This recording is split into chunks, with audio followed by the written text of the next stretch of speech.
All right, good evening, Miami Lakes. We're going to get started with the proclamations for today's council meeting before the main meeting. I'm pleased to begin with a good friend of mine who is finishing up his tour of duty as the lead of the Latin Builders Association, I'm going to welcome Mr. Tony Gomez to the front here and his friends George and Councilman Carl Zogby to come up here. Welcome to the town of Miami Lakes.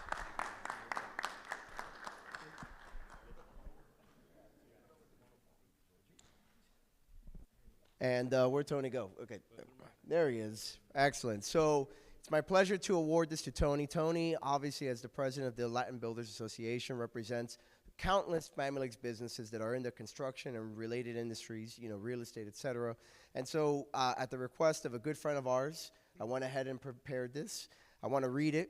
It proclaims July 26, 2025 as Anthony Gomez Day here in Miami Lakes.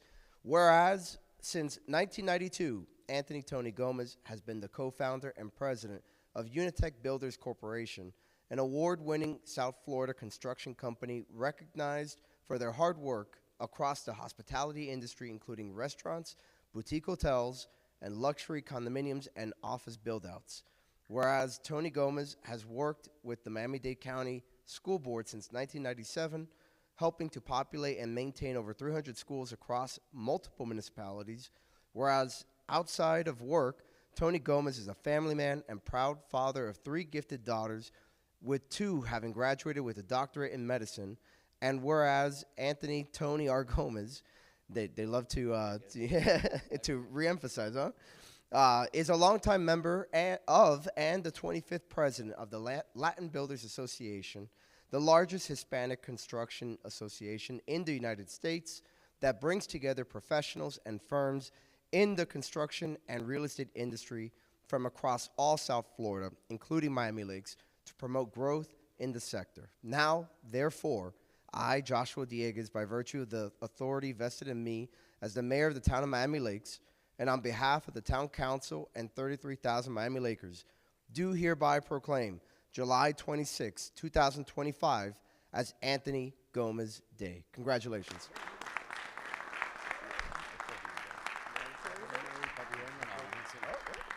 You sure you don't want to say anything? All right. Well, sure. I just want to say thank you to the mayor, the councilman, the board, the city workers. You guys do a phenomenal job. Miami Lakes has always been top notch. Wherever you drive by, you say this has to be the most beautiful city in South Florida. Thank you very much for this. Thank you. Thank you for that, Tony. Wait. Let's get that photo.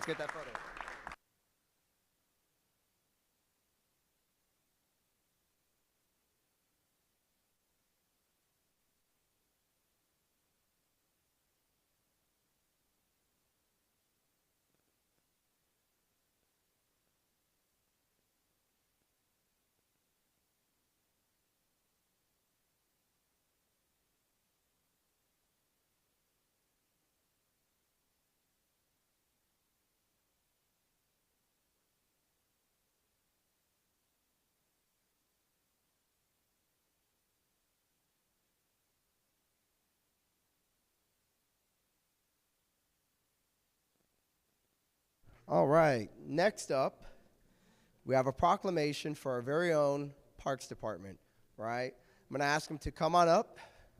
And, I just want to say, as they do, that the town of Miami Lakes obviously takes pride in its parks, our pocket parks, our main parks. You guys are integral to that, and you guys perform so much more as well, making sure that we maintain the beautiful tree canopy that we love and enjoy throughout the town. And this is the team that makes it happen. So this being Parks and Recreation Month, it only seemed appropriate that we would go ahead and also proclaim the entire month of July 2025 Parks and Recreation Month in the town of Miami Lakes. So with that, I'm going to begin reading the proclamation. And Jeremy, if you want, come up here to my right, to receive it on behalf of your department. Whereas Parks and Recreation are an integral part of communities throughout this country, including the town of Miami Lakes. Whereas Parks and Recreation motivates physical activities by offering space for popular sports, trails, and many other activities designed to let active lifestyles thrive. Whereas parks and recreation programming and educational activities such as out of school time programming, youth sports, and active play are crucial towards childhood development. Whereas parks and recreation elevates a community's economic prosperity through increased property values, expansion of the local tax base, heightened tourism, the attraction and retention of businesses, and crime reduction.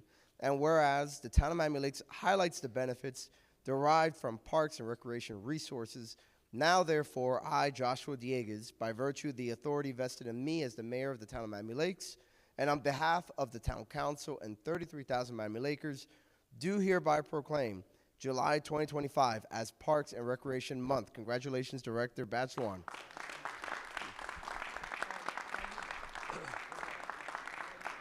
Why don't you say something to your team and to the Miami Lakers watching?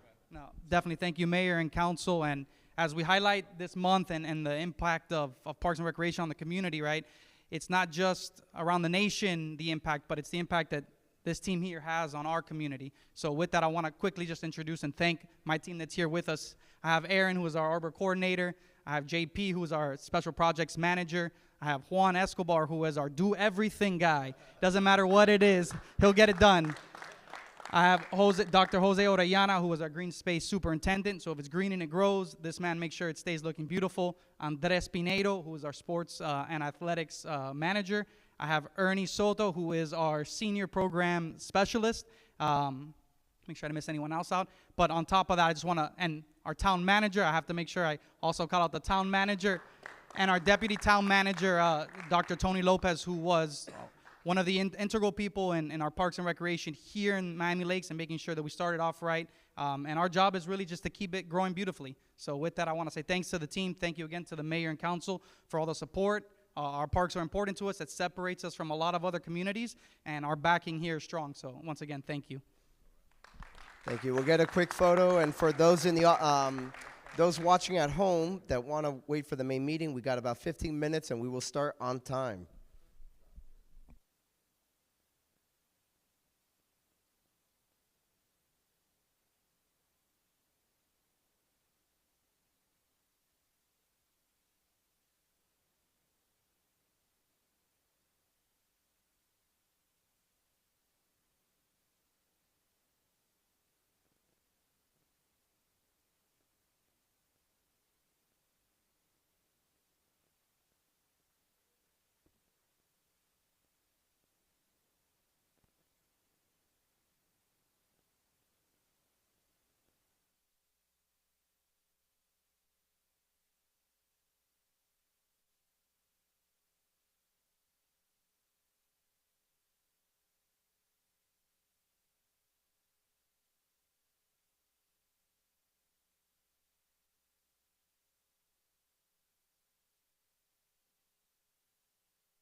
Hello, hello.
Ladies and gentlemen, I'm calling the meeting to order at 6:31 p.m.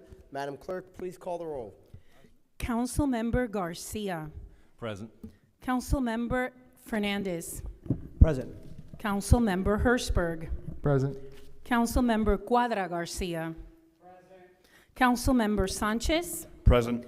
Vice Mayor Morera. Present. Mayor Diegues. Here. Mayor, Now- you have quorum. Excellent. Now you may all rise for the invocation led by Councilman Alex Sanchez. In your name we pray. God, please help us tonight to make the proper decisions for the residents of the town of Miami Lakes, and please hold everyone in your prayer that is affected by the severe natural disaster that is occurring in Texas. May those families have peace.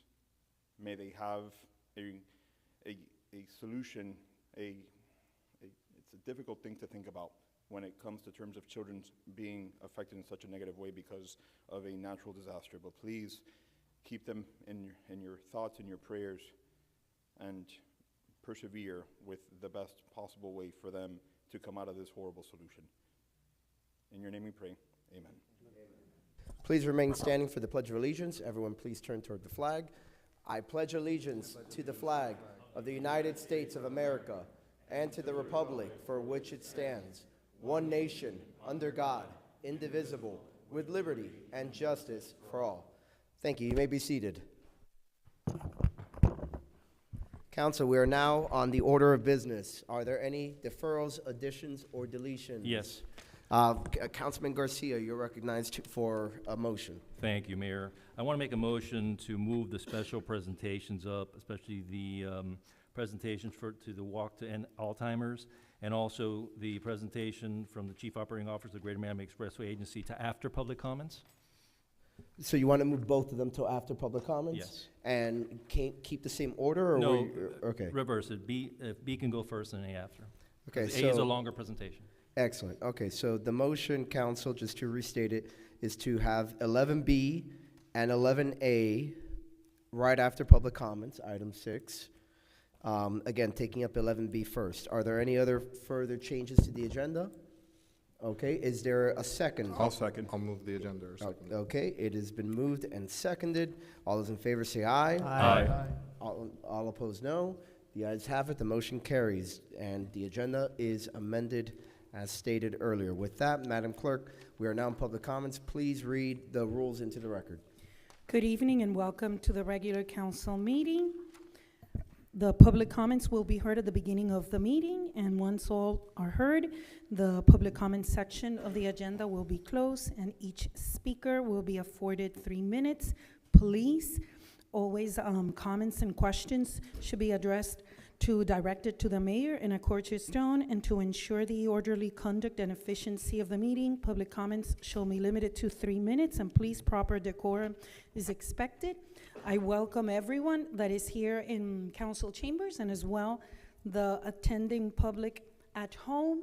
And again, I just want to say, because I say this all the time, if you wish to speak and participate remotely, just please raise your hand by clicking on the reactions icon on your screen and select raise hand, and IT will allow you to speak. Be patient. I'm going to see how many do we have participants today. We only have 3. And if you're here to participate, again, please let us know. So please, if you're here for public comments, just approach the podium, state your name and address for the record, and welcome. My name is Antonio Moreno, and I live in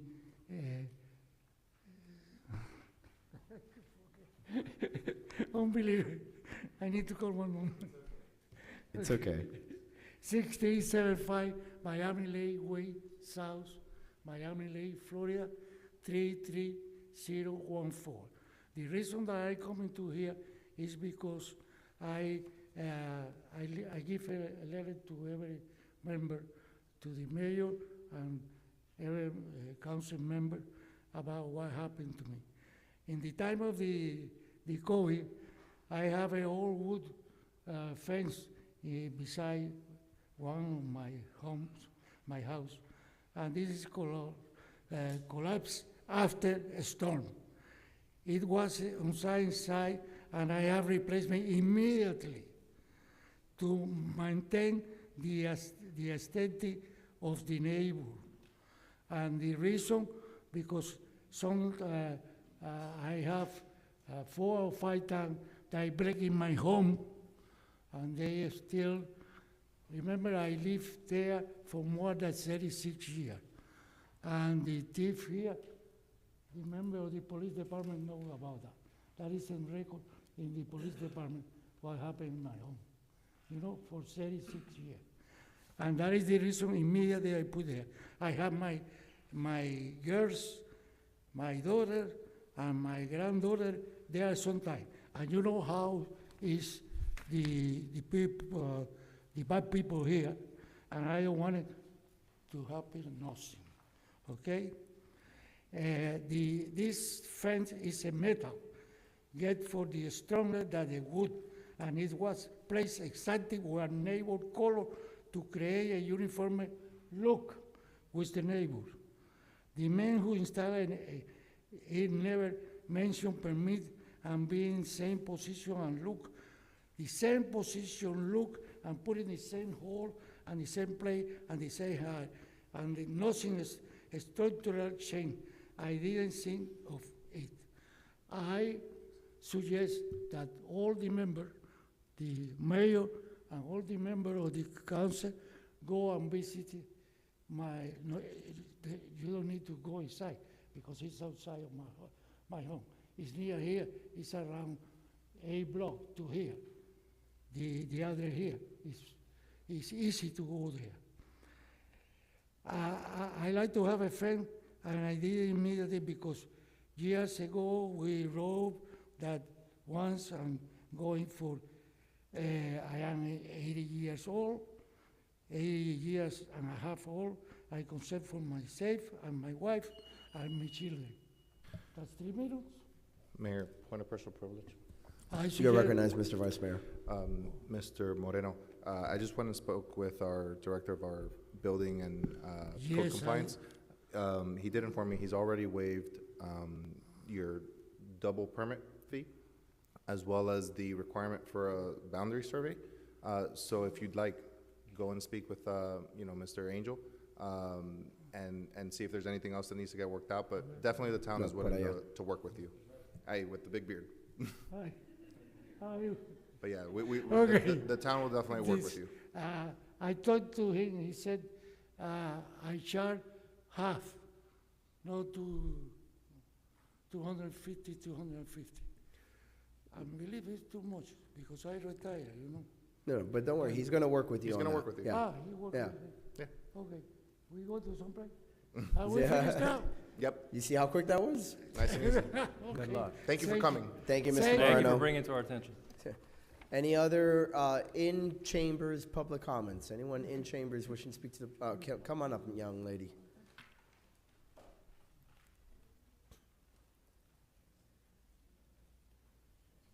Please remember name and address.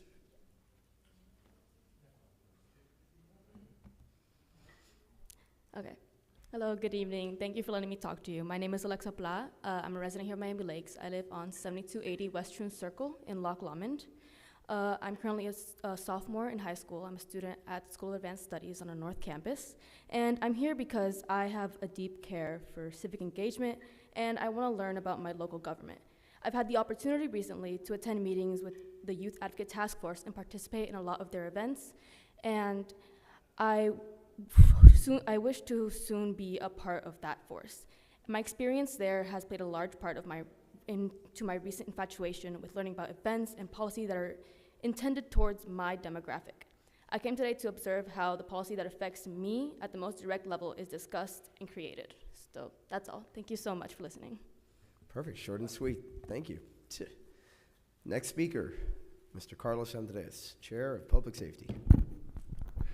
Carlos Andres, 14530 Dade Pine Avenue, Miami Lakes, Florida, 33014. Mayor, Council, Management, thank you for the opportunity. I'm here to give some compliments to the folks that serve this community. Deputy Beckford handled a call the other day with some suspicious folks in the neighborhood and handled it very well. Communications Department has been nothing but very supportive of our committee and different events that we're putting out in our community. Parks Department, Jeremy, I think, gets an email from me every week about different issues, and he's been super supportive. Appreciate that. And here to show my support for item 16A, letter of support from Councilman Sanchez. I think that's very important for the future of our town. Also, item 16C with Councilman Fernandez, J.C. Fernandez, that's also very good for our safety. Now, I did want to comment on one thing just to keep on the radar. Not really sure the logistics legally. I'll leave that to the town attorney, but the drainage projects at Big Cypress, the grant that we're getting from the state, if folks are familiar with that area, the way they're set up, they have essentially each cul-de-sac is private property, and there's folks that want to do improvements to those cul-de-sacs, but for whatever reason, just can't get the funds to fix huge holes in those, different cul-de-sacs. So hopefully, those funds from the state can help those residents. There's Big Cypress, Twin Sable, Miami Lakeway South. Those are, cul-de-sacs. If you drive through them, you'll see they're affected. I lived there in 2013, and some of them haven't been repaired since then. So that's something that wanted to mention to you all, and then appreciate the support for some of you to social media for our next event in public safety. It's a coffee event at Station 64. I think that is a great event. I can't remember the last time residents have the opportunity to see that beautiful station in our town. So, but look forward to seeing all of you there, and thank you. Thank you very much. Any other speakers in chambers? Going once, going twice. Madam Clerk, are there any public comments remotely? No, there are none. No participants as of right now, Mayor. There being no further public comments is now closed, and we are now on item 11B, which would be the special presentation by the Alzheimer's Association. I'd like at this time to welcome Mr. Joey Kennan, the volunteer advocate, as well as Milia Espino from the Alzheimer's Association, to come and present to the council and those watching live at home. The floor is yours. Thank you so much for having us, and I just want to say again, my name is Joey Kennan. I'm actually a resident of Miami Lakes for the last 25 years, so I appreciate the opportunity to be here with all of you. Melina Espino, I'm with the Alzheimer's Association. Thank you for having us. Awesome, and I had the opportunity to go to Tallahassee as an advocate and a volunteer, and I got to meet with Stephen and Brian, so thank you all for listening. So we have a slide that we wanted to share with you, and some facts and figures that I want to share. Wait, is that it? No. That's wrong slide. Wrong slide, guys. Don and Diego, it's the other slide. The one from Well, I'll get Alzheimer's. started, and then, yes, those, you have that information also as well. Thank you, that's the correct So one. just want to give you some facts and figures to kind of bring this to life. So 7.2 million people living with Alzheimer's in the United States, 580,000 in Florida. Miami-Dade County is the #1 city for prevalence of Alzheimer's disease. In Miami Lakes, the last time I checked the numbers, we had about 30,000 residents. Maybe that number's increased over time. 85% of us are Hispanics. Okay, so why is that important? The prevalence of Alzheimer's in the Hispanic population is 1.5 times greater than the typical non-Hispanic white. So when I think about that, and the fact that 2/3 of the people, 2/3 of them are women, you think about our workforce, you think about the way that it's impacting not only patients, but the caregivers. You're talking about loved ones who are dealing with, situations where they have to care for their, whether it be their parents or their loved ones, stress, depression, days loss of work. Why this is important to me, why am I in front of you all? Why am I an advocate, a volunteer? I have been, a caregiver for both my dad, who passed away, and also my grandmother, who passed away. I have seen what the Alzheimer's Association is doing and the resources that they have, and I always go back and I think, what if I would have known about this organization? What if I would have had the resources? If I would have known about these resources, what would I have been doing? What would I have done differently? And I will tell you, I'm looking at this group, and I hope that you're not a caregiver yet. But I will tell you, at some point we will be a caregiver, or maybe we will be burdened with the disease ourselves. And what I love about this and working with them is that I feel like there's a sense of hope, and I'll give you a little bit of an insight into that. They are the biggest, the Alzheimer's Association is the biggest funder of research and education. Right now, and I'm in the pharmaceutical industry. I'm not in Alzheimer's, in the Alzheimer's arena, but I'm in the pharmaceutical industry, and I can tell you that there's 2 medications that have been brought to the market that are treating Alzheimer's, not just the symptoms, but actually treating Alzheimer's. We didn't have that, 20 years ago, and I think that they're a big part of it. I would say we're a big part of it because I feel like I'm part of the association. There's also blood testing now that's out there for patients to get tested for Alzheimer's. So, and again, there's a myriad of resources. We had them in Tallahassee in a truck available, 24/7 access to caregivers and patients. So a lot of things that are available to us. What am I here for? What do we need? So the action that we're asking you, obviously, it's to support, first and foremost, to support our walk. And what I mean by that is we want you to get involved. We want you to create teams and help us not only raise money for research, but also raise awareness, right? We want the town of Miami Lakes, similar to other cities, to get involved, and that's one of our asks. But we also want to bring these presentations and awareness to your teams, to your departments. So we've got virtual, we've got live presentations that we can educate your staff, educate the folks that are working in the town of Miami Lakes. And again, the event, the walk that we're asking you to get involved is on November 15th. It's going to be at Marlins Park. I think it's called Lone Depot Park, if I'm not mistaken. A nice ask would be, and I don't know if Brian and Stephen were able to see this in Tallahassee, but we were able to paint the town purple. We would love a proclamation, from the town of Miami Lakes. We would love the week of September 21 and 27 to help us bring awareness by painting the town purple. And that's it. Our next steps would be to, we'd love to meet with you. We'd love to meet with your signee to review some of these details, and we'd love to partner with the town of Miami Lakes. Being a resident, I'm very passionate about what you all do and what you're representing, and I want to make sure that we don't fall behind some of the other cities. So with that, I really appreciate your time, and thank you. And just to clarify, that's September 21st through the 27th that you would like Yes. the proclamation for? Yes. Okay, perfect. And the walk is the 15th of November At Marlins Park? at Marlins Park, yeah. Okay. Through the mayor, if I have a personal point of privilege, Absolutely. how can we get in touch with you to find out more? Yes. I'll leave my card. My information also is on this, in these folders that Okay. I'm going to hand over. Okay.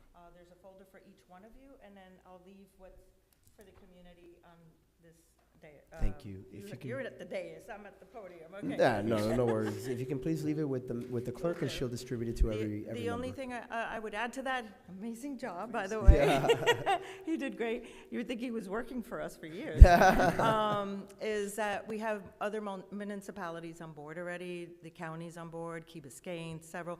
The goal is to have all the municipalities on board to create that awareness and provide those resources to impact the quality of life of those living with Alzheimer's and the caregivers that are also suffering. Thank you for your time. Thank you. Mr. Vice Mayor, you're recognized. Just wanted to ask you guys, for the benefit of those listening at home, either live or maybe later, because these meetings are recorded and people listen to them later, I always find that a quick and easy way of getting in touch or getting more resources, especially if someone's in that unfortunate position of having to become a caregiver. What are your social medias or easy ways, as Alex said, not for us, but for the residents to find you guys? Thank you. So two things, we have the website. Yeah, There you you can go. just speak into the Okay. mic. There. We have the website, alc.org, but also we have a helpline that I can't remember the number by heart right now, but I am going to leave it momentarily. The helpline, Monique can tell me the help. 272-3900. 800. And that's a 1-800 number. They have translators, and they have a 24/7 clinician, and it's anything you are experiencing, whether as a caregiver who's depressed or can't figure out how to cope, and your loved one's getting agitated, to you just need someone to talk to about the situation. Lots of people are going through the same thing. That is the hotline you call. That's one of our top resources. Good question. Thank you. Are there any more questions Thank of you. the presenters? Any more comments? Well, thank you both for the excellent work you guys do, and again, you handled it like a pro, so. Thank you for your Joe. time. Next up, we have item 11A, still in special presentations, Mr. Claudia Diaferia, I hope I said that correctly. You did. Okay, good. The Chief Operating Officer from the Greater Miami Expressway Agency. Welcome, GMX. Thank you very much. It's a pleasure to be here. Thank you, Mr. Mayor and Council. I'm really excited to be here on behalf of the Greater Miami Expressway Agency. Like mentioned, my name is Claudia Feria. I'm the Chief Operating Officer, so I oversee all the operations and engineering for the Greater Miami Expressway Agency, which includes State Road 924, the Gratney, in the town of Miami Lakes. So why am I here? A little bit of background.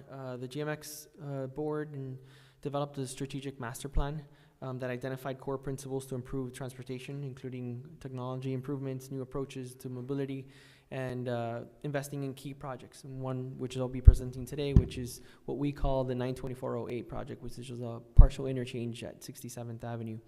So it's bordered by the town of Miami Lakes and Excuse me, did you want the slide to change? I did. You Hey, got a JV, clicker? do you have the clicker with you by any There you chance? go. Okay, there it Oh, is. there Sorry he's about got that. it, he's All got right, it, so I'll okay. start again. So one of the projects that was identified was a new partial interchange at 924 and Northwest 67th Avenue, and it's bordered by the town of Miami Lakes. And GMX explored the possibility of advancing this project. So this is a project that's not new, but in 2019, some initial steps were taken. It kind of took a pause, and now it's back. So where are we right now? It's the project development, and I'm going to get to it now. So we're looking forward to partnership with the town of Miami Lakes, which is why I'm here. Actually, all right. So where are we right now? We're doing the PD&E study. So it's the project. So the PD&E study is a comprehensive study that evaluates social, economical, and environmental potential impacts associated with the proposed transportation improvements and incorporates the public input so GMX can make an informed decision and on the projects moving forward. So we already finished the planning stage, and now we're in the PD&E stage. So what's involved in that? Obviously, there's engineering that goes into that, where we're looking at different alternatives, the environmental impacts, and the public involvement and socioeconomical impacts as well. So this is a good representation of where the partial interchange is. So north of the interchange, the proposed, or the interchange that we're studying right now, is the town of Miami Lakes, north of it. South of it would be the city of Hialeah.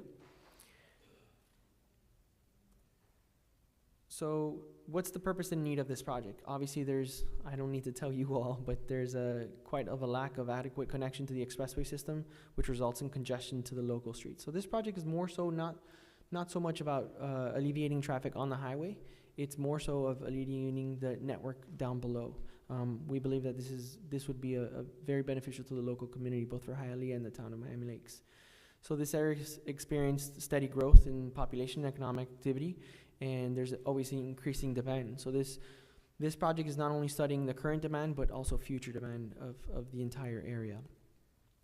So the purpose obviously is to improve the system link and enhance the accessibility to and from the expressway network and provide congestion relief to the town of Miami Lakes. So the existing conditions right now, the Gratney, the State Road 924, is a 6-lane tolled urban facility. It's an SIS facility, so it's on the state system as well. It's 12-foot travel lanes with 22 feet median. The level of service is actually pretty good on the 924. It's level of service C for us. So comparatively to the Palmetto or 836 or any other major highway, it's actually one of the better operating expressway systems. So that's something great going for it. The design speed is 65 and it's a posted limit of 55.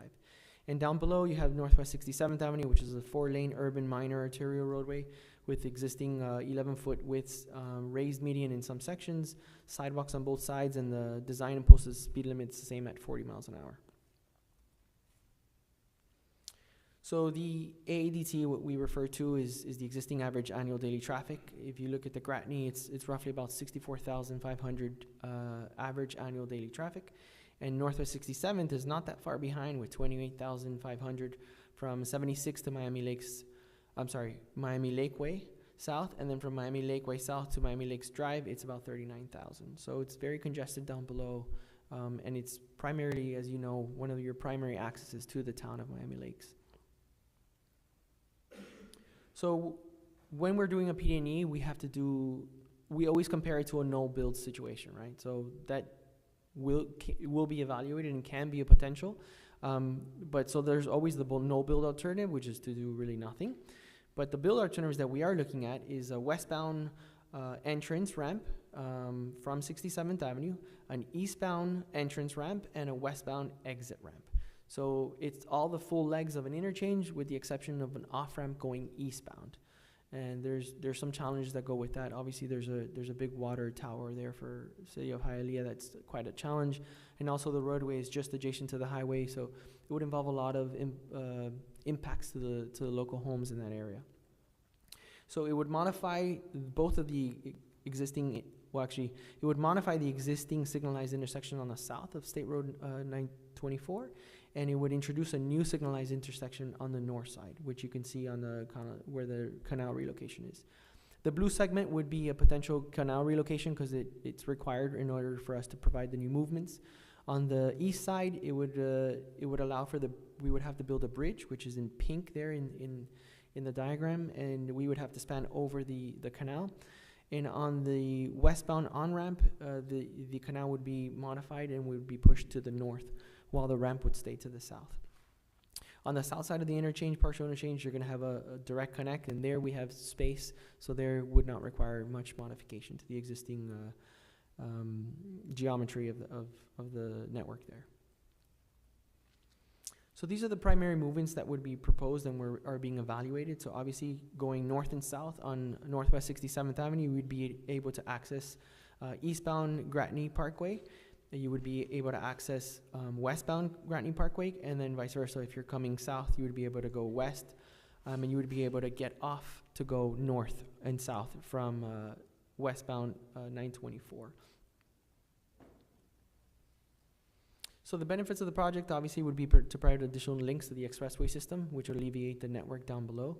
Currently, as I mentioned before, it's very limited the way folks from the town of Miami Lakes can access 924. And addresses residents and businesses with existing and future transportation needs in the entire area. It improves mobility and access to the whole area, and it provides congestion relief, which I assume everybody's very interested in. So where are we right now? The study began earlier, like I said, it was paused, but we are currently doing the development and analyzing all the alternatives, and we're preparing the environmental studies. And we'll come back for an alternative public workshop where the public will have a chance to speak.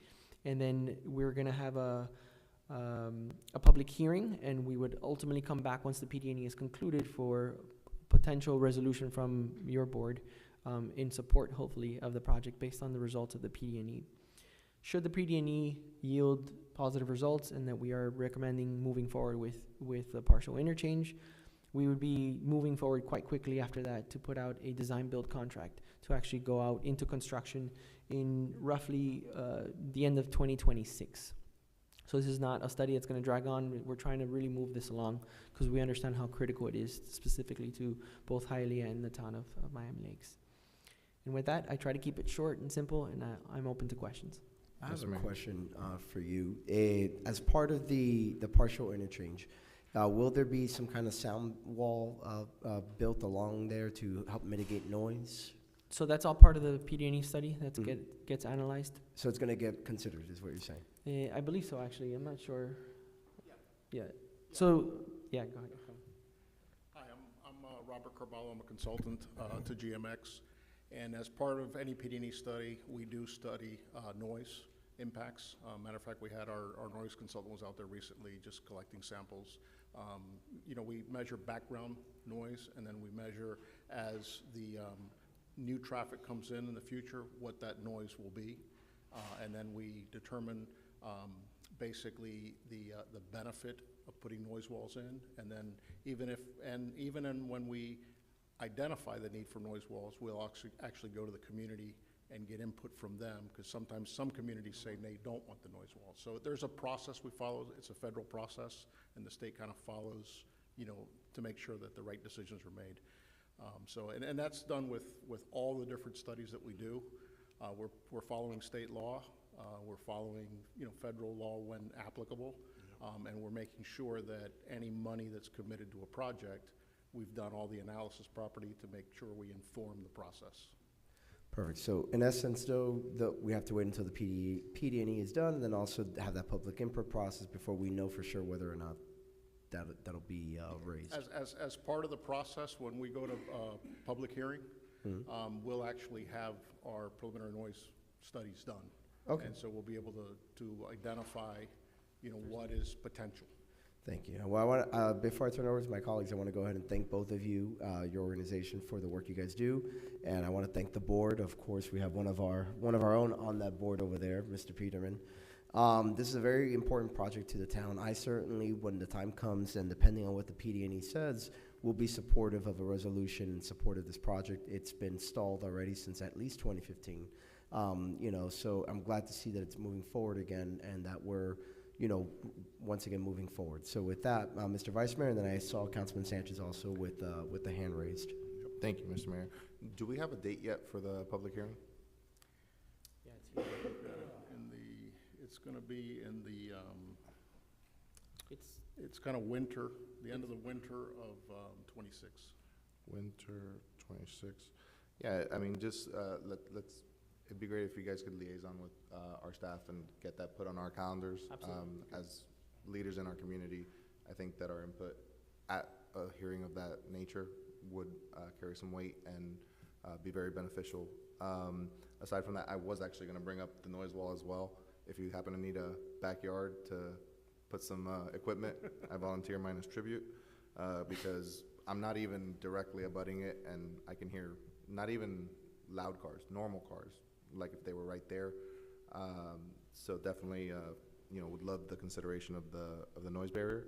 And other than that, you know, like the mayor said, thank you very much for this. This is a project that I've mentioned many times is critical to the future of the town's infrastructure, along with a few other projects, which include the adding of ramps on 170th at the Turnpike and I-75, as well as a few others around town. So this is just a step in the right direction, and like you said, primarily not even to declog the expressway, but rather declog the lower streets, our streets. Right. So this would be a huge win for our residents.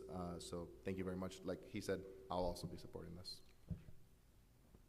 Councilman Sanchez, and really quick though before you begin, anybody else? Councilman Garcia, Herzberg, anything? Other Garcia? No? Well, not yet, but I just wanted to get a cue going here. Councilman Fernandez, nothing? Okay, then Sanchez and then Councilman Garcia. Okay, if we could go back to the slide for a moment where you have a zoomed in on that one. So do you foresee in the shopping center that's on the southwest corner or northeast corner of this picture, that's Lake Patricia, do you foresee eminent domain having to be used to use up some of the land in that shopping center for the ramp? No. No? Okay. No. The primary impacts there would be the canal more than anything. Okay. So there's no chance, zero chance that eminent domain will have to be used? Not likely. GMX has a pretty wide right-of-way out there. Yeah. The canal is within the GMX right-of-way. Yeah. Obviously, the county, you know, they have interest in it, and one of the things we have to work with them is how we relocate that canal. Okay. We've had preliminary meetings with them, but that's one of the detailed analysis that we're going to go through. Okay. Because we need to make sure it's done in a sensitive way so that it does not diminish that resource. Right. Because again, at the end of the day, we need drainage as well. We do. Right. We do. Yeah. I know we're Miami Lakes, but we enjoy our lakes, not where they are, not on the streets. Right. In the evaluation, it's to minimize the amount of right-of-way impacts. One of the things that we looked at is it would be moving also the toll point right now further to the east to minimize also the takes and the right-of-way impacts. Cool. That's all I needed to. Thank you. And one thing that I just kind of want to mention is we will have a alternatives workshop ahead of the public meeting. Yeah. The whole point of doing a PD study is to make sure that the stakeholders are engaged and the public's engaged throughout the whole process, because we need that input to help us with our decision process. Okay. We'll do the analysis, we'll do the technical things, we will show you, you know, how things are affected, and we'll have that discussion to make sure people understand why we're doing things. Because that, a lot of times when you get, you know, resistance on projects is people just don't understand the projects. So we go out of our way to make sure people understand why we have to do the things we have to do, to be able to protect the environment, to be able to make sure that things work properly.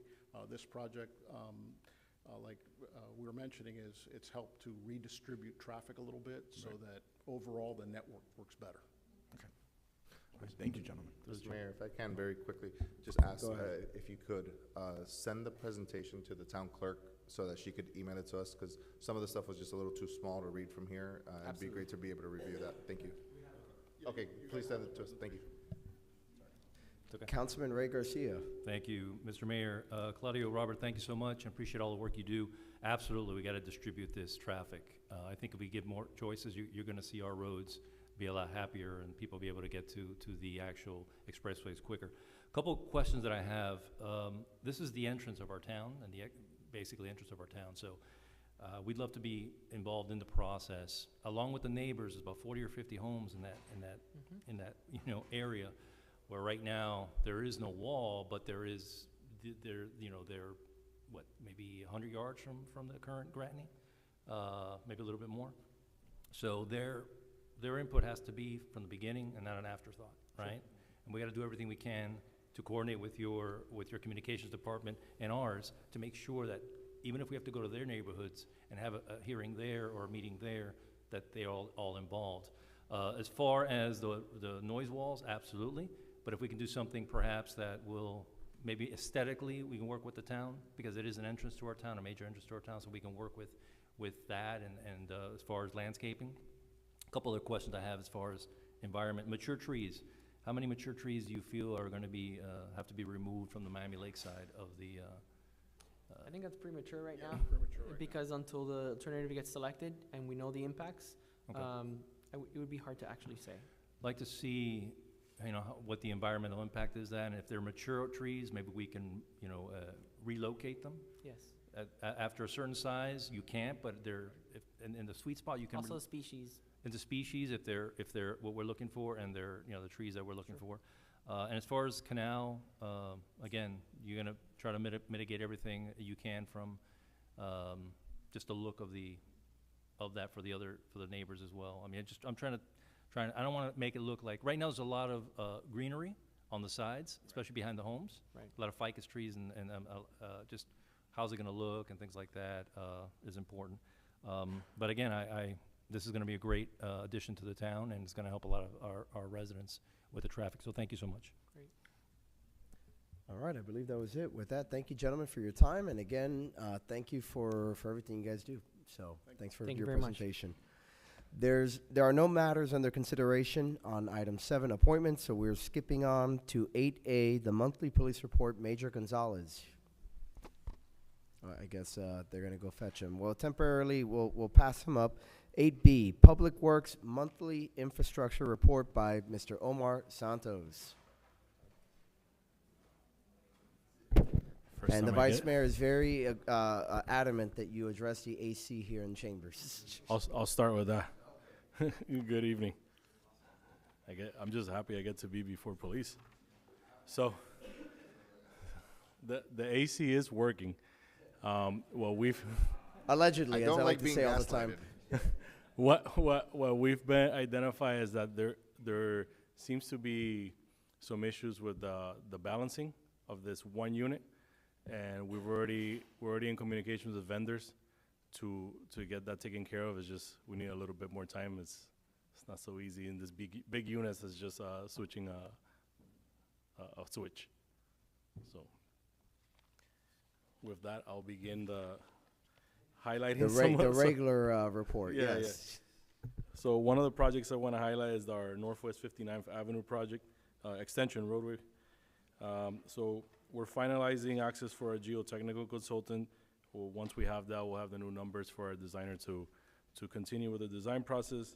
Even without that, we have completed conceptual design, so we have a general idea of the layout of this project and how it's gonna work with the surrounding area, which has been provided to several of the agencies. We're also on the grant side. We are working on getting our second reimbursement request from HUD. We've already received one earlier this year, and we're working on getting the second one. And today, you'll be awarding the demolition contract for the building that we purchased last year. And then some other things I would like to highlight. I want to give props to our grants department. As many of you know, we were recently awarded a grant for the 170th Trail safety improvements of $1.5 million. Nice. So we're very excited about that. And on the maintenance side, we're getting ready to get the new contractor on board and working towards the end of this month. So we'll have a second contractor on our maintenance activities. With that, any questions? Mr. Vice Mayor, and then I see Mr. Cuadra Garcia, and then Mr. Ray Garcia. So let's go in that order. The Vice Mayor first, Councilman Cuadra Garcia, and then Councilman Garcia. Thank you, Mayor. On the 154th and Palmetto Expressway turn lanes, when do we anticipate it to finish? And please tell me it's before the school year. We hope. So next week is the anticipated official groundbreaking. The crew should be on site. The contractor does not expect to impact traffic at the moment. He's gonna be working behind the guardrail, and traffic will be impacted towards the end that we have to actually do the paving work. It should be minimal, and we're hoping for it to be completed before school starts. Push for that. Yeah. And then, under the Park West pedestrian and bicycle improvement item, I'm sorry, I just didn't know what the LAP acronym meant. Wait, which one? The Park West pedestrian and bicycle improvements. There's an acronym. Oh, there. local agency program. Sorry? Local agency okay, program. thank you. It's an FDOT program. Got it, thank you. Councilman Cuadra Garcia. Thank you, Mr. Mayor, through the chair. Actually, I'm going to be talking on this, briefly on this building that we're talking about, 5951 demolition. After talking to the manager on my briefing, he advised me that I knew nothing about this. So he advised me that we're going to be investing or spending $89,000 plus another extra $30,000 of whatever could be found if they need extra money. I think that we should send this out for bid one more time. I have done a little bit of research, and I think that we can do much better than $5.94 a square foot to demolish this property. I think that we can do under $5 a square foot. Right now, we are at $5.94. That is my recommendation. Thank you, Councilman. Councilman Ray Garcia, because remember, this is a report at the moment. Through the mayor, thank you so much. So I know we spoke about the demolition and that. Can you talk a little bit more about the contingency you put in? These buildings were built in the 70s, late 70s, so there is risk of asbestos and also oil contamination from the mechanics that were there in the past. Could you talk a little bit about how you plan for that, right, and how you put that 30% contingency in there just for that, Yes. for edification? So we do anticipate through the permitting process, the contractor will have to test and find out if any of that comes up during the permitting process. He'll have to abide with any environmental requirements through DERM or be it the county. And then the contingency is in there to address some of those issues. We base it just on a standard estimate just for the permitting costs and treatment. Mm-hmm. If it goes over that or for some reason we have to, that's something that will be brought back to the council for consideration and discussion. And how long did the RFP process from start It to was finish? it was invitation to bid. It was 30 days. Okay, it was Yeah. 30 days? Yeah. Okay.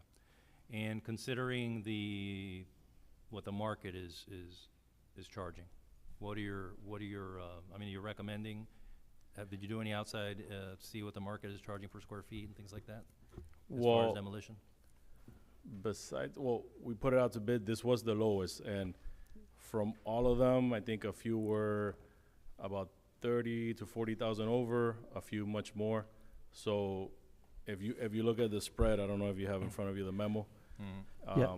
I think, and we had a good number of bidders. I think over 4 or 5. Yeah, there was, council member, there were 5 bidders. The one that we're recommending was 89,000. Then the next one up was 125,000. After that was 179. After Yeah. that was 235. I'm sorry, 238. And the highest one was 245. So the one that we're recommending is 89.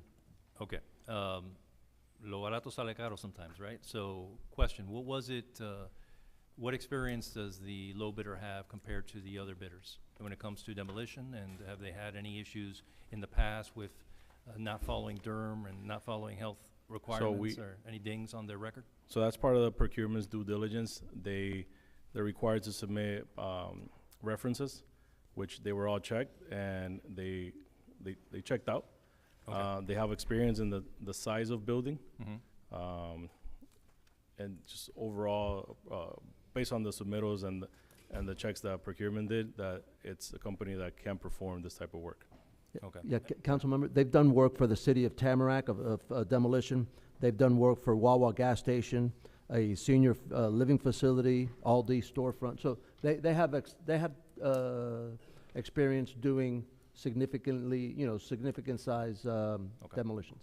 All right, absolutely. Thank you. And for that. 12 years. They've been in business for 12 years, so they're not a fly-by-night. They Perfect. just Perfect. not a I- guy with a bucket. I love to hear that. You did your due diligence, and like you always do. Listen, I think we need to knock this building down as quickly as possible, so I'm all for it. I know you're all. Any other questions of Mr. Santos? Seeing none, I'll close with just saying I'm glad that we're finally moving this forward. I think between what we just heard from GMX with respect to the partial ramp there for the Gratney, and also with this project, I think that will go a long way to finally delivering some of the long-standing promises that this council has been making to the public with respect to traffic relief. So thank you, Director Santos. With that, we're going to go back to 8A, the monthly police report by Major Gonzalez. Major, you have the floor. Good evening. I apologize for being late. I was dealing with something outside at work. Duty calls. Major Gonzalez, Town Commander, with your monthly police report. We continue with the summer initiative. We continue with the low crime stats on every category. We just finished up with the July 4th celebration. That was, thank God it wasn't a rain out, and it went very well. We had no incidents. Great turnout. We're going to be having National Night Out August 5th at Veterans Park from 6 to 8. We plan on doing it a little different this year. From 6 to 7, we're going to be at the park, and then from 7, we're going to planning on doing maybe a bike ride with some of the residents around the Section 1 area across the street from the park for like maybe a half an hour, and then come finish back at our staging location at the park, which is one of the pavilions that we normally use every year.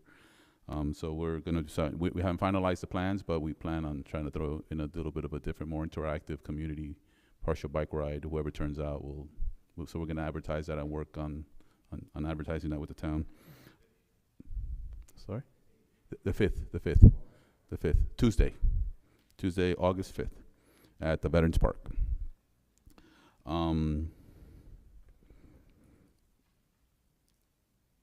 We're prepping now for obviously the new school year coming up, so we're already working on deployment of the officers and dealing with the new traffic patterns at the K through 8.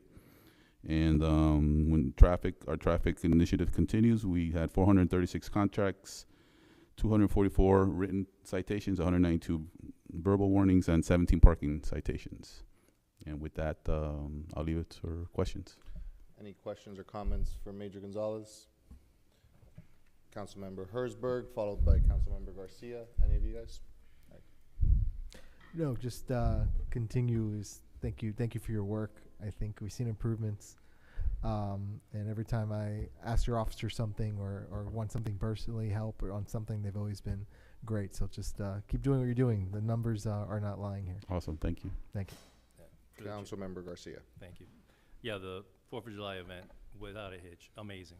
The way you get traffic in and out, and the officers are just, they're so helpful, and all the community goes up to them, thanks them, and I thought your officers did an amazing job. As far as crime rate, of course, continue to go down. I see that you're pushing the Lock It or Lose It Yes. campaign on social media. Yes. I know we've shared that as well. Correct. And we also revamped up revisited or reposted the golf cart TSA. Okay. To put that one back out that we did last year. Absolutely. Yeah, we're doing good. Also, the vehicle burglaries are down like 25%. Yeah. they'll reflect on that report, but we get that, I get that daily on the statistics, on the separate report. And I always ask, OT dollars, you're good there? You need more? What's going on? No, we're going good. We're going to be meeting for the next year's budget, but I think everything status quo is really good. I think what we have now has really been the extra funding for the traffic initiatives and the minimum staffing, and the burglary enforcement has paid off. So yeah, it's paid been off. doing good. Absolutely. Whatever you need. Thank you, sir. Councilmember Sanchez. So before our next meeting, it'll officially be the first day of school. Yes. Are there any special plans in place for traffic mitigation for those first couple of days that are different than the rest of the school year? Oh yeah, the first year, additionally every year, we especially with the Bob Graham, Yeah. because that's a school that in the morning, even in the morning. So what happens, in every school year, you're always going to have a group of parents that are new to that school. Right. The first year, we call it the first year parents. They're not familiar with the traffic pattern, Right. timing. So they're the ones that we have, the first year of a kid going to school. Right. You got to negotiate to get him out of the car. That's the holdup in the morning till the kid gets comfortable about getting out of the car with having to have a little negotiation in the car. Right. That holds up traffic. Yeah. So we have officers out on 154th Street and 79 Avenue. We mitigate some of the traffic in the shopping center. Yep. In the west side from coming out and kind of cutting off the traffic on 154th Street, and then obviously we have the officers up by the school at all the schools. So, and also we get some traffic in the morning on the Bob Goldman also. Okay. But that's also it's just normal for the first week. If you get any phone calls, just let everybody know that be patient. The first week of school is new parents learning the new traffic patterns and timing, and then everything smooths out after that. Is there anything that different you're doing this year as opposed to last year? Or is it the same as last year for the first few days? Of the morning? Yeah. For, we do Or the afternoon? same every year. It's been working, yeah. Cool. All right. Thank you. Thank you, Councilmember Sanchez. A couple quick points from me. The August 5th event, what was the name of it? I missed it. National Night Out. National Law enforcement. Night. National Night Law Enforcement Out. And then with regard to the upcoming start of the school year, I would just ask that you check in with Omar on that project, that construction project that we were talking about, to make sure it doesn't affect you and what you guys need to do. Yeah, that's going to be for dismissal time, and we already have a plan in place to address the 77 court, the east side. With it's going to be curbed now. And then forward. lastly, piggybacking off of Councilmember Garcia and some of my other colleagues' comments, 4th of July, it's the biggest event of the year for our town. You guys, and I'm looking at you guys back in the back of the room, you guys truly are the face of the town. You are the main way in which residents and non-residents interact with our government.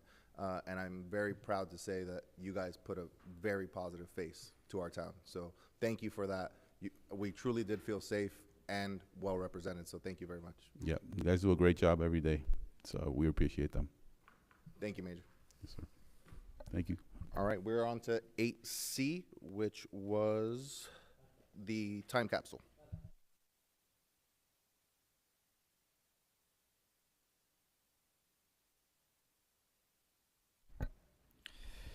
Good evening. In this case now, Vice Mayor and Council, Jeremy Bagdown, Director of Parks and Recreation.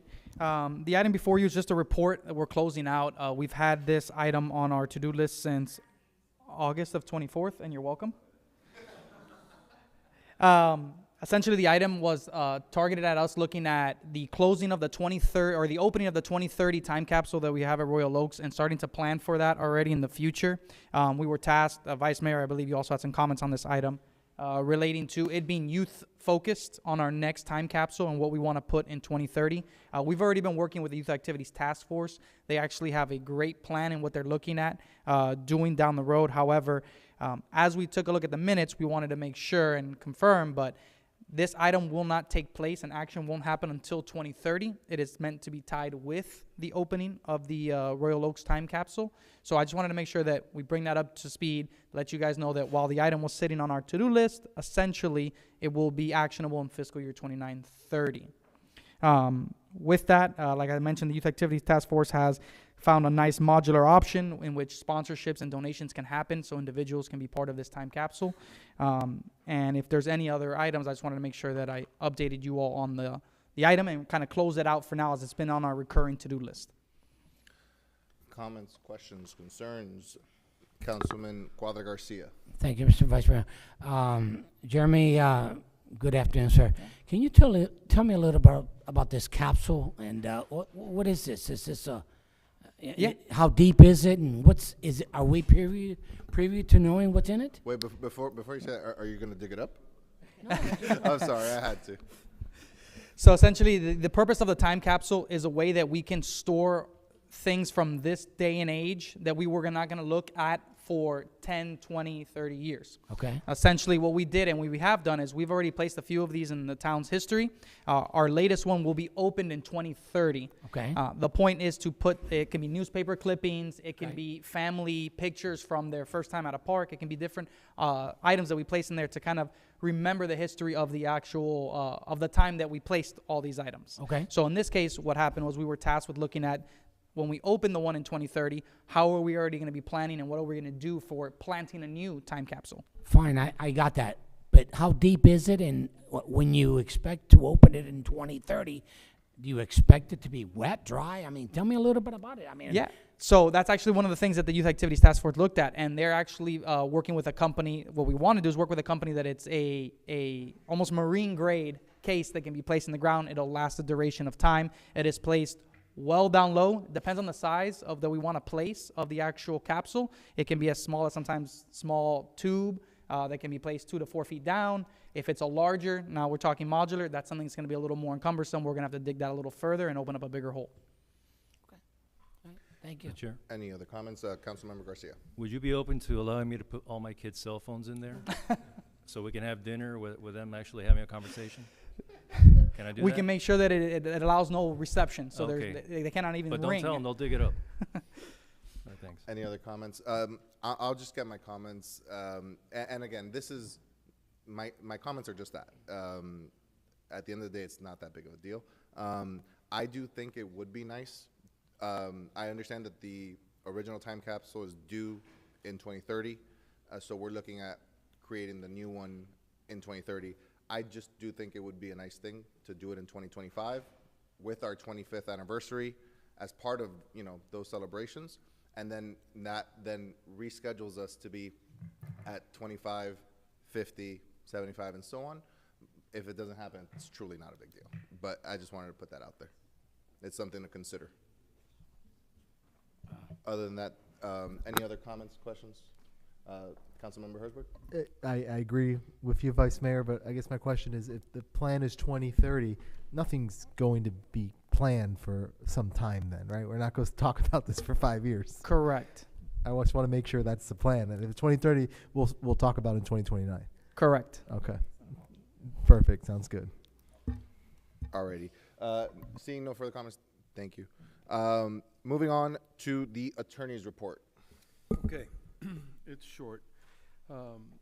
The foreclosures on, yeah. Hello?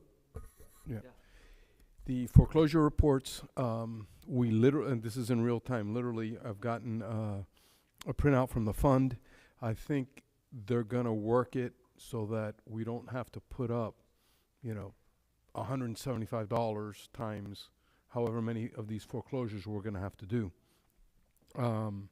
They're gonna let us pay as we go along, as we get paid or something like that. They'll work with us on that. So it's not a huge upfront payment.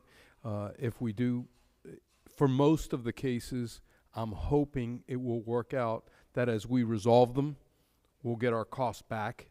The ones that, you know, that I go filing initially, I may ask the town for for advance of the foreclosure filing fee. It's gonna be, don't quote me, it's either 400 or 900. I don't remember. I think it's 900, and then after 250,000, which is not ours, I think the filing fee is $2,000 as opposed to a regular PI case or a regular commercial case. It's $400.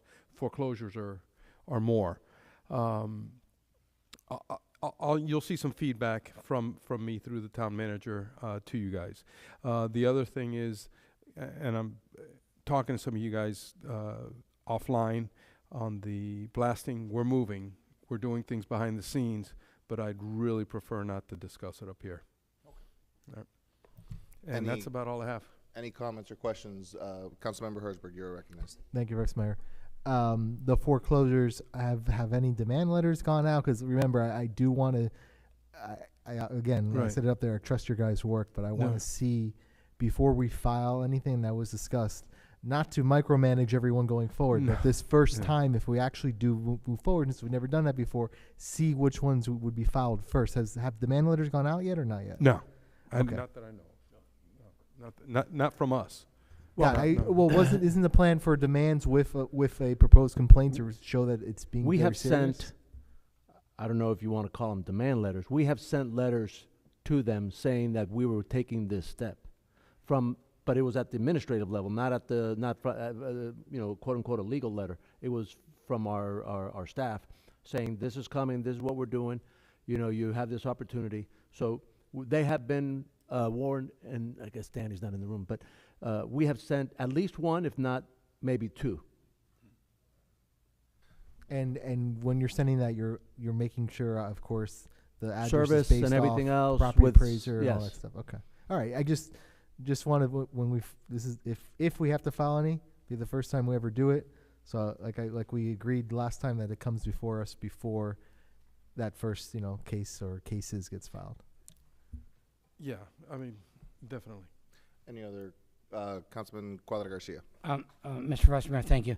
I'd just like to see if I could be, it could be considered to pulling item 12, Charlie, from consent. Okay, that's going to require a motion. Let's just finish this report, and then I'll entertain that motion. Okay. Any comments or questions for the town attorney? Seeing none, I'll just add mine. Mr. Attorney, at the last meeting, and I'm just referencing last meeting's minutes here, I had asked for if you guys could please come back, this meeting or in the near future with an estimate. We'd discuss an estimate of fees on the blasting case. So I don't want to get into the blasting case, but do please, we obviously want justice for ourselves and for our residents, but we need to do so in a fiscally responsible manner. So please come back to us with an estimate. Yeah, my understanding that it's a ballpark. Right, exactly. My thinking, and I'll get it to offline, but it's until I have a pathway. Understood. Until I know my Understood. pathway. We could discuss it more right. offline, and then Sure.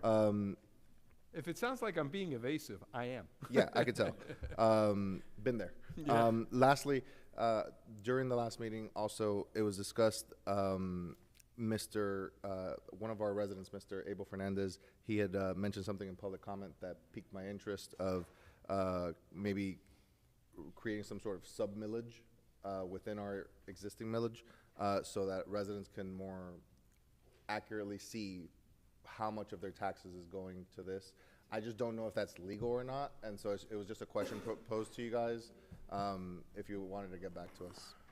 But if the question is a breakdown, or are we going to, I'm not sure. I'm not sure the question, so that I want to understand it so that we can answer it. So the form of a millage is how you pass, a tax onto property and collect. And taxing is controlled by Florida statute. Pretty much, for lack of a better word, you can't mess with it, all right? What you can do is create a budget. So if you want to create a separate line item in your budget with regards to this and create some way that you can see how it's being spent, that can be done. But you can't create a separate tax to fund this.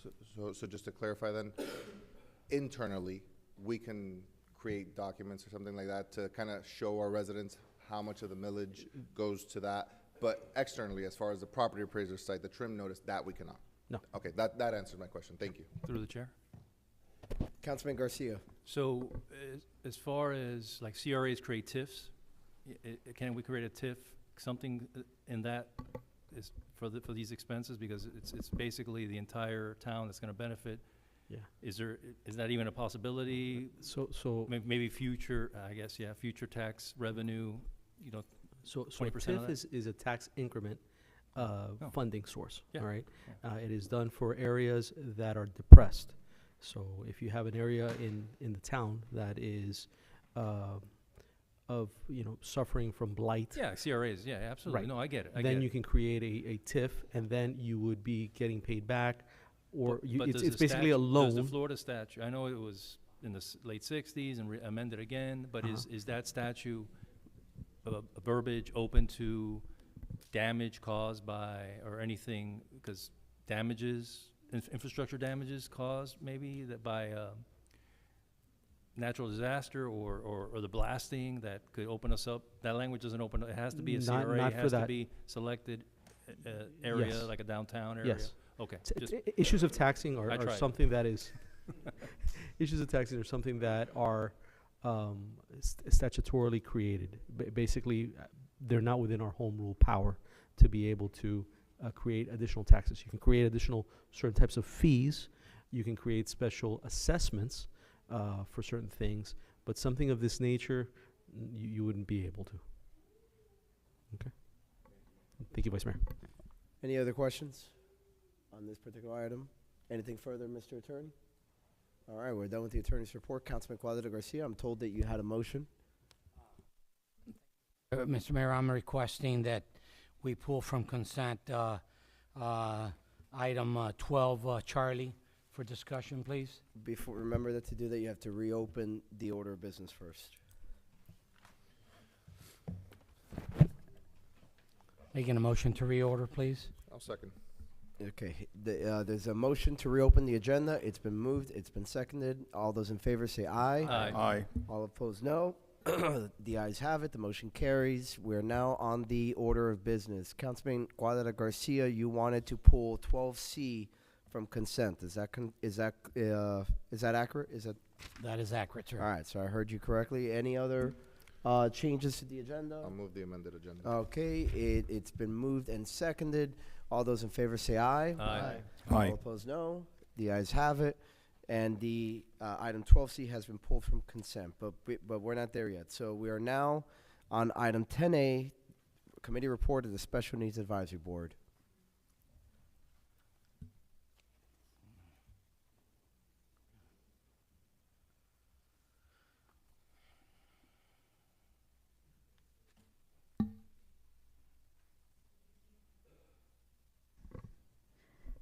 Hello? Okay.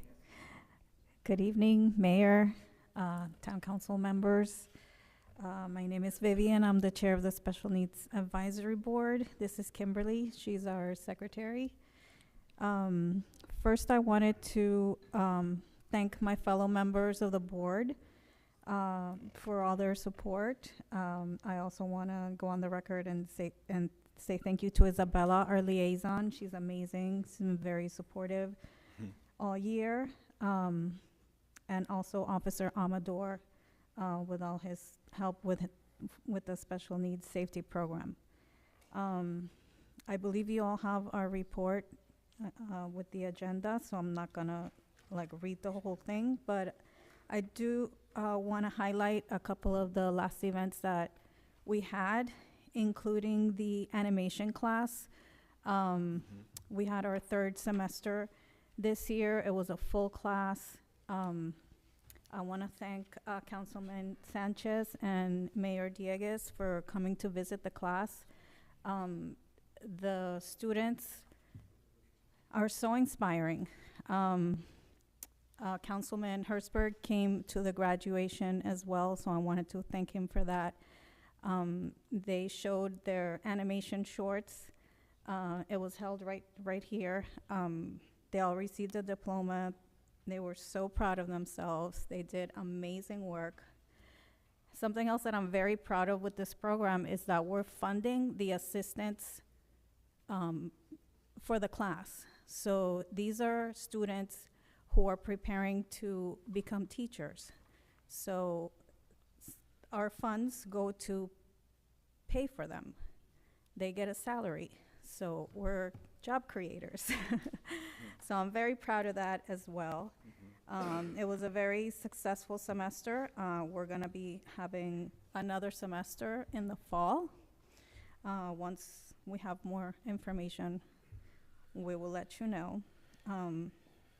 Kimberly wants to tell you a little bit about our 4th of July sensory room. Yeah, so So this year, we had a sensory room at the Mary Collins Community Center for our fantastic 4th of July celebration, which I have to say was phenomenal. It was very well executed, very well organized. I was, when I wasn't walking around, I was in the sensory room, and I have to say it was so nice to see so many families come through those doors. So many families that, you know, didn't know that we had a safety program, you know, that we were able to hopefully sign some new families up. Families that came with little ones that needed headphones for the fireworks. So even like right before this fireworks, like people decided, oh, let me stop by, enjoy some AC. So I wanted to thank you all once again, piggybacking on what Vivian, you know, said. Thank you so much for all your support, even at the 4th of July celebration. You guys were all busy. You guys didn't have to, but, you know, you stopped by, Mayor Dieguez, Councilman Garcia, Councilman Morera. Thank you so much. And for bringing the kiddos, like some glow sticks. They had a ton of fun. They were dancing with them. So, yeah, that was a great event. And we will have a sensory room also for the 25th anniversary event at Veterans Park. So we'll also have a sensory room there for any families that need that assistance, especially with the fireworks. Excellent. Well, Madam Chair, do you have anything else? No, I think the only like new event we're gonna be sponsoring this year that would need your approval is a pickleball tournament benefiting Gigi's Playhouse. So that's I'll move the item. Well, actually, when is it? August 30th. Yeah. August 30th. Okay. And so and you want to do it again at the pickleball courts that we have? No, they're doing it At the yards. Yeah. Okay, at the yards. Right. Okay. No. That's in the yards at Amelia. Amelia, yes. Yeah. Yeah. So I'll go ahead and move to approve that. I'll second. It's moved and seconded. Any discussion? Nope. Seeing none. All those in favor say aye. Aye. Aye. All opposed, no. The ayes have it. The motion carries. Congratulations. Approved. I'm going to turn over to my colleagues, beginning with the vice mayor, and then let me get an order going here. Councilman, no? Do you do? Okay, so Councilman Fernandez, Councilman Herzberg. Uh-huh. I'm down to play too. I played pretty well. All right. Right now we're just getting the players lined up as far as who's going to ask questions. So again, we got the vice mayor, the Councilman Fernandez, Councilman Herzberg, Councilman Garcia. Did you have anything you wanted to say? Okay. All right. So you three. So beginning with the vice mayor. One more announcement go ahead, before please. you guys go. I wanted to announce that the Mayor's Gala is going to be November 14th. Woo! Very excited about that. Do we have a theme yet? Mm, Gotta plan my outfit. You got There's plenty of not time, really trust me. the theme is like 25th anniversary, a silver jubilee. But it will be black tie in keeping with Yes. our cows. So.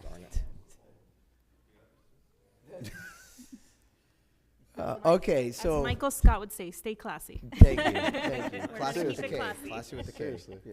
All right, Mr. Vice Mayor. Just one more time, what was that date? November 14th. Thank It's you. a Friday. All right. First of all, Vivian, as my appointee, I'm incredibly proud of you, the leadership that you've shown on the Special Needs Advisory Board. There were a lot of people who, when John left, they weren't sure that this committee, could continue because he was such a good contributor to this committee. You've shown just as much dedication, if not more. Not trying to compare, but I just think that you have truly shined and shown what the best of our town services can be. So thank you so much for that. I also want to say on behalf of myself, Councilmember Garcia, Councilmember Cuadra Garcia, Mayor Dieguez, and myself, who did go to the 4th of July event and went into the area that you guys had set up. I was very moved by it. There were plenty of, like you said, kids, families there, some with special needs, some who just needed a break for the elements because it was just becoming too much. And I just had a blast there. I was there playing with Gabriel and Grayson, and I can't say enough positive things about what you guys are doing. Keep doing what you're doing. And also, I do have to say, we get a lot of these reports, every month from different committees. You guys have really good attendance, which just, again, goes to show each of your members are truly dedicated to the mission of the Special Needs Advisory Board. So thank you again, and props to you guys. Give yourselves a pat on the back. We're a team. It's not just me. It's all of us. Anyone else? Councilman Fernandez. Oh, I'll definitely. Hello, test it. Yep. There it is. I just want to piggyback on what Vice Mayor is saying. That, thank you guys. Thank you for what you do. The more that I didn't know how much the impact that so many families have, or how many families are impacted by children and family members with special needs. So I'm glad that you guys are doing what you're doing, and I thank you for it. Thank you. Councilman Herzberg. Thank you, Mayor. And same thing, you, Vivian, you know, such a great job chairing the committee, showing leadership and making sure it stays strong. And this committee is something that I think separates our town from others, and the real impact it makes, not just with the town, but in the county in general, and how you can literally change lives. I was out of town this 4th of July, but every other 4th of July I have stopped by there, especially with the AC, and my kids, you know, they go in there and they have fun, and it's a great room. I'm glad to see that it's set up for the 25th anniversary event. I want to make sure that you were part of that committee as well. So just keep up the great work you guys do, and I'm looking forward to the gala. Thank you. There being anyone else wishing to ask questions or offer their compliments to the committee? Seeing none, thank you, Madam Chair, and Kim, for your support and your report. With that, we are now on the item pulled from consent 12C involving ITB 2025-15 demolition services contract for 5951 Northwest 151st Street building. With that, Councilman Cuadra Garcia, this was your pool, so you're recognized to present the motion. Thank you, Mr. Mayor. Basically, just a recommendation that all cities and counties do it. They open up sometimes and they go to rebid. So basically, at this time, I was not aware of this. I just found out on my briefing yesterday about this item. And after doing a little bit of research, I found out that there could be possible if we reopen it again and give it another 30 or 60 days. I think we could be able to save money. But it's So, but I need a motion though. So I guess if I had to restate what you're offering up, and you tell me if it's correct or not, your motion would be to deny item 12C and put it back out to bid. Would that be accurate? that is accurate. I'll Okay, second for discussion. So there's a motion, there's a second. Councilman Garcia, you're recognized for discussion. Thank you. I understand what you're saying, absolutely, Councilman Garcia. And that's why I asked the questions that I did to Omar and to the manager. If there would have been one or two bidding parties, I would have said, hey, that's not enough to make a proper decision. But there were 5, right?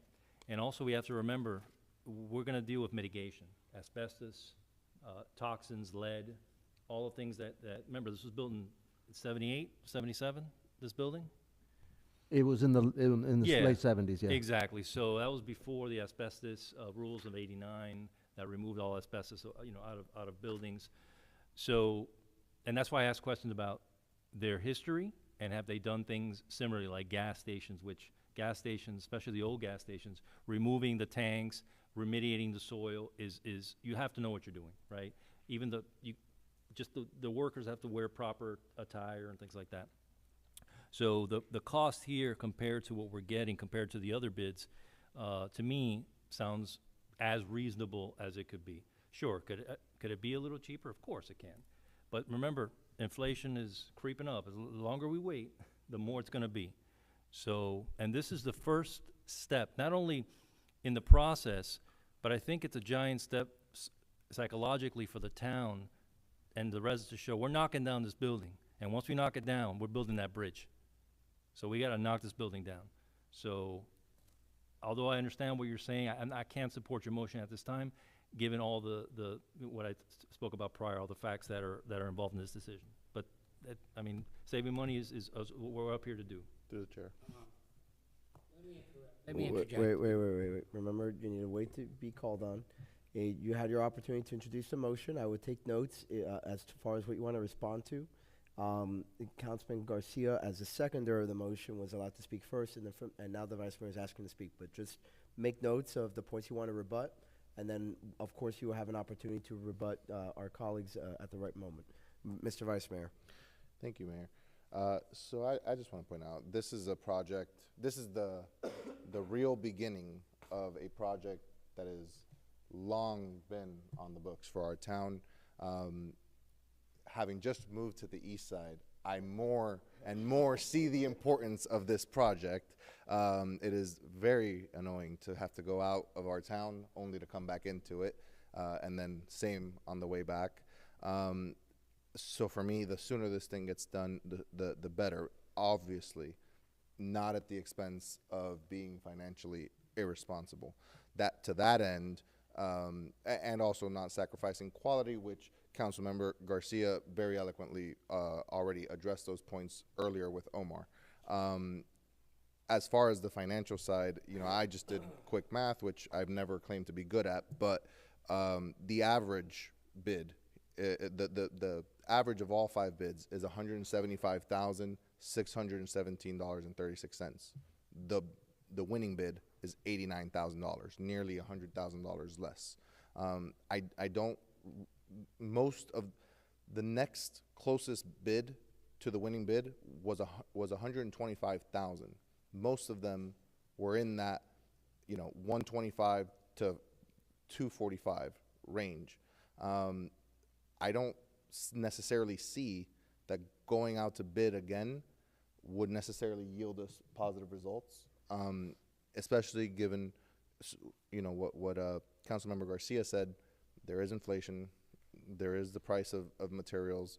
There is the price of labor, which is just, it seems like every day increasing. So for that reason, I cannot support this motion.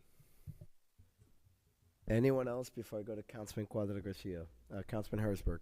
Thank you, Mr. Mayor. And Councilman, I appreciate the item. I understand your concerns. Honestly, when I first saw the item, my concern was, are we picking the wrong company because they're the lowest bidder? But the manager has solved those concerns with me, saying that he's worked, the contractors work with other municipalities, other large companies. That was the most shocking thing to me. I'm not a construction expert. I don't know how much demolition, commercial demolition at this type of building should honestly cost. And this was open up to bid. I think if we have people coming up saying, well, I can do it cheaper, then either one or two things. They don't know how to bid in the project, or they don't qualify to bid in the project. Based off a company providing such a low bid compared to others and meeting satisfactory, you know, reference checks from our town staff, I think we have to go ahead and trust our staff on that and move forward. You know, and also I agree, this project's got to go. It's been waiting way too long. It's costing us more money than we originally thought. So let's get it moving and not delay it any further. Okay, Councilman Cuadra Garcia for rebuttal. Okay, I'll finish it up. Like I said, I was introduced to this item just yesterday. I knew nothing about it. And after doing a little bit of research and study, the average going to demolish and remove such a simple building like this goes between $4.90 to around $5 a square foot. We are right now at $5.94 a square foot. So again, it's you guys are making the call. I'm just bringing you and again, who gave me these numbers was a company by the name of Demolition Masters with 50 years of experience. Thank you very much. All those in favor say aye. Aye, right? I do not agree on it. No, it's your motion to Yes. reject this and Aye. to put it back out to bid. Okay. Yes. All those opposed? Aye. No. Or no. All right. In the opinion of the chair, the noes have it. The motion does not carry. Is there another? At this point, I will go ahead and move item 12C to approve it. Is there a second? I'll second. Any further discussion on this item? Seeing none, all those in favor say aye. Aye. All opposed, no. No.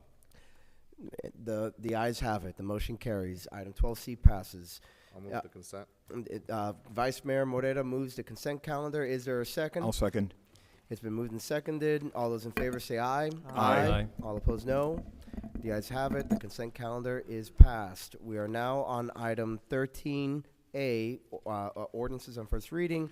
Mr. Attorney, go ahead and please read into the record. An ordinance of the Town Council of Town of Miami Lakes, Florida, relating to attached canopies for single-family and two-family buildings, amending Chapter 13 Land Development Code at Article 5, allowable encroachments into the required yards and exceptions to the maximum permitted heights, at Section 13-1506, canopies, providing for repeal of laws in conflict, providing for severability, providing for inclusion into the code, and providing for an effective date. Through the mayor. Mr. Vice Mayor? I'll move the item. It's been moved. Is there a second? Second. Okay. Is there any discussion? Yeah, I have Okay, a question for Councilman Tom. Hertzberg. Thank you, Mayor. This item, my only concern is that it doesn't make buildings closer to other homes, right? Like any accessory items closer to the homes. I mean, it can make it closer, but the current setback is still. The 5 remains. The 5 is going nowhere. Right. Also, it's one of these balancing acts that we're trying to pull off, where we try to contain the same amount of rear yard that is already allowed to be covered by a roof. We're just sort of allowing it in different configurations, if that makes sense. But that 20% of your rear yard that you're allowed to cover with a roof remains the same, and just sort of keeping in mind that 20% of the required rear yard is only allowed to be covered with a roof. So wherever you see more than that. So my only concern of the item is that Right. we're not actually changing coverage or the maximum setbacks from the other homes. We're making it more flexible so the residents can build something different, right? Correct. With the existing 20% and never allowing anything closer than 5 feet to any property line, yes.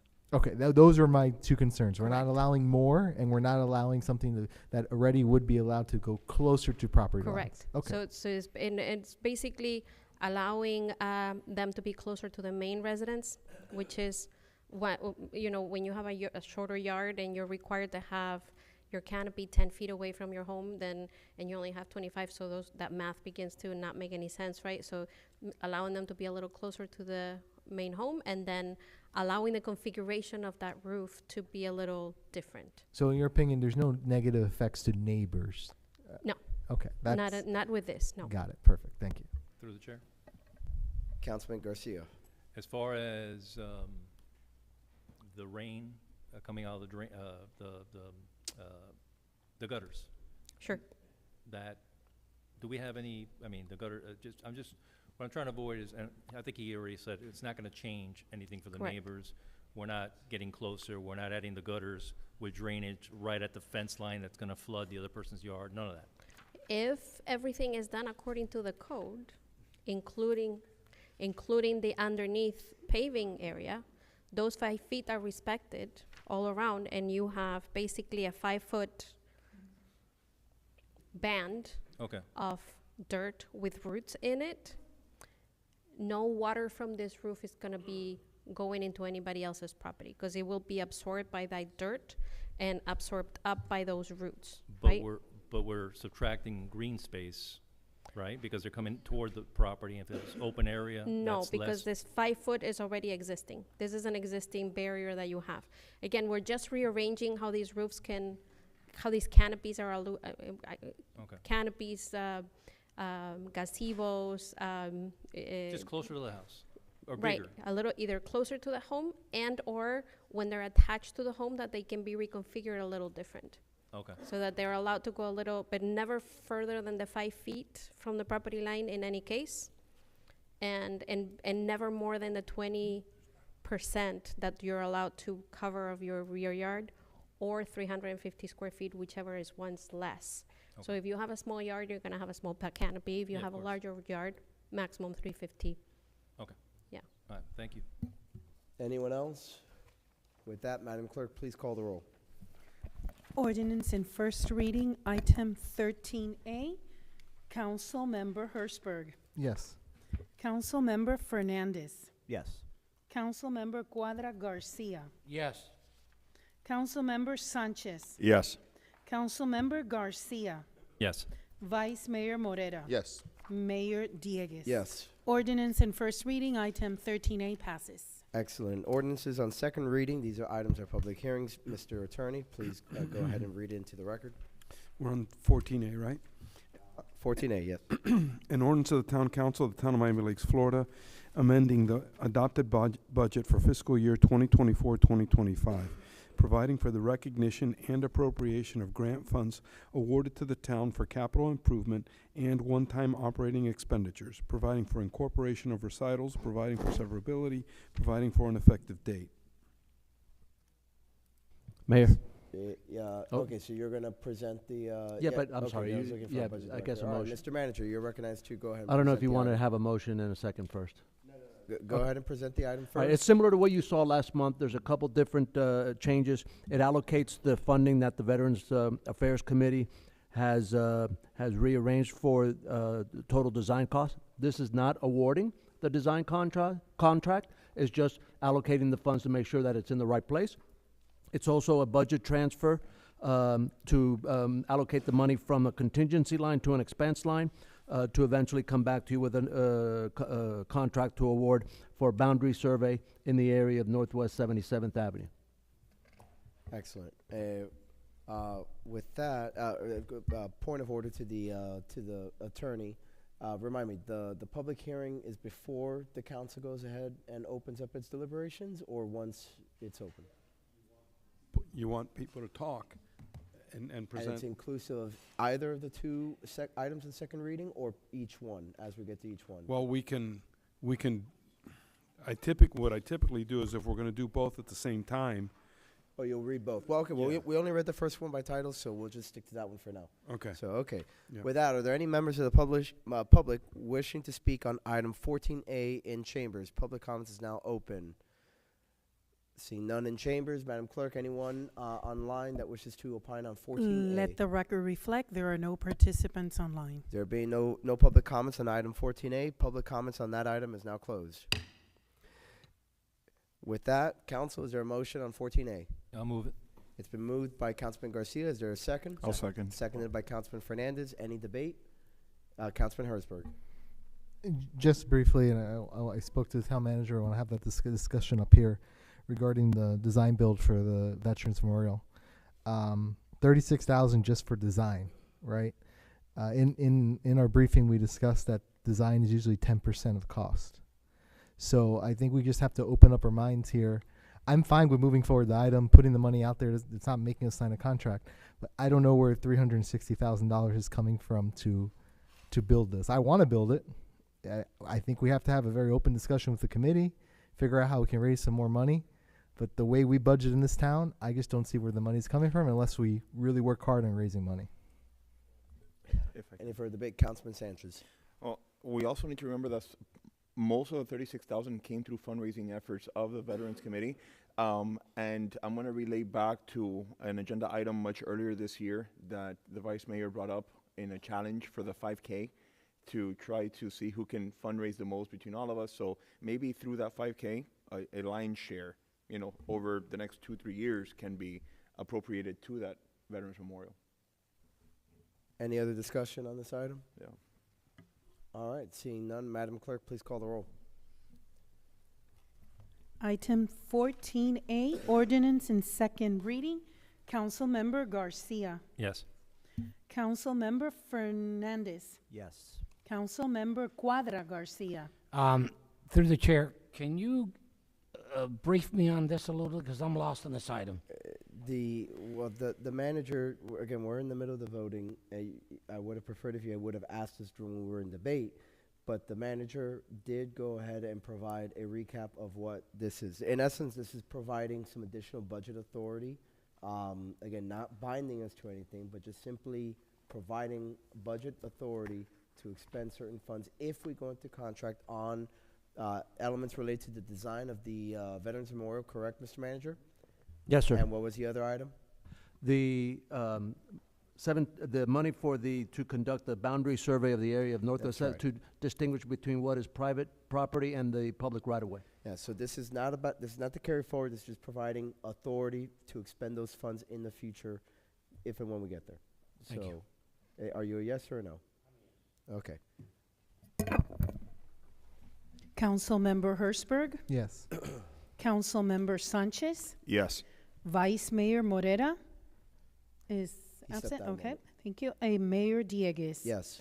Ordinance in second reading, item 14A passes. Mr. Attorney, please read item 14B by title.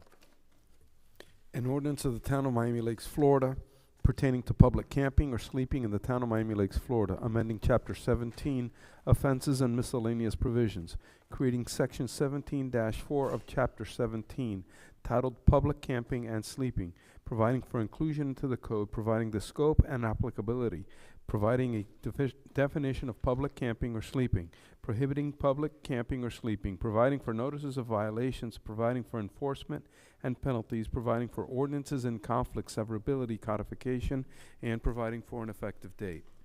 Deputy Attorney, you are recognized to go ahead and introduce the item before we go to public hearing. Thank you, Mayor, Vice Mayor, Council, Mr. Manager. This item came before you during last month's council meeting. This is a second reading. There's been really no changes between first and second. What this item does is make sure that the town is abiding by Florida statute. Florida statute was amended last year to make it a responsibility for all municipalities to ensure that there is no public camping. Public camping is people sleeping on our property in such a way that we could be considered to be a sanctuary type city, which there would be penalties. The statute does provide that members of the public find that persons are sleeping, are in violation of the statute, can go ahead and file independent action against the municipality. For those reasons, this ordinance provides that the town of Miami Lakes does not allow for any type of overnight camping, and therefore we would not fall afoul of the statute. Of course, through the manager's office, I know that he's reached out to the Homeless Trust, and the town will continue using best efforts in order to make sure that if there is any homeless in any of our properties, we're working with those public entities to ensure that they're receiving the care that they need.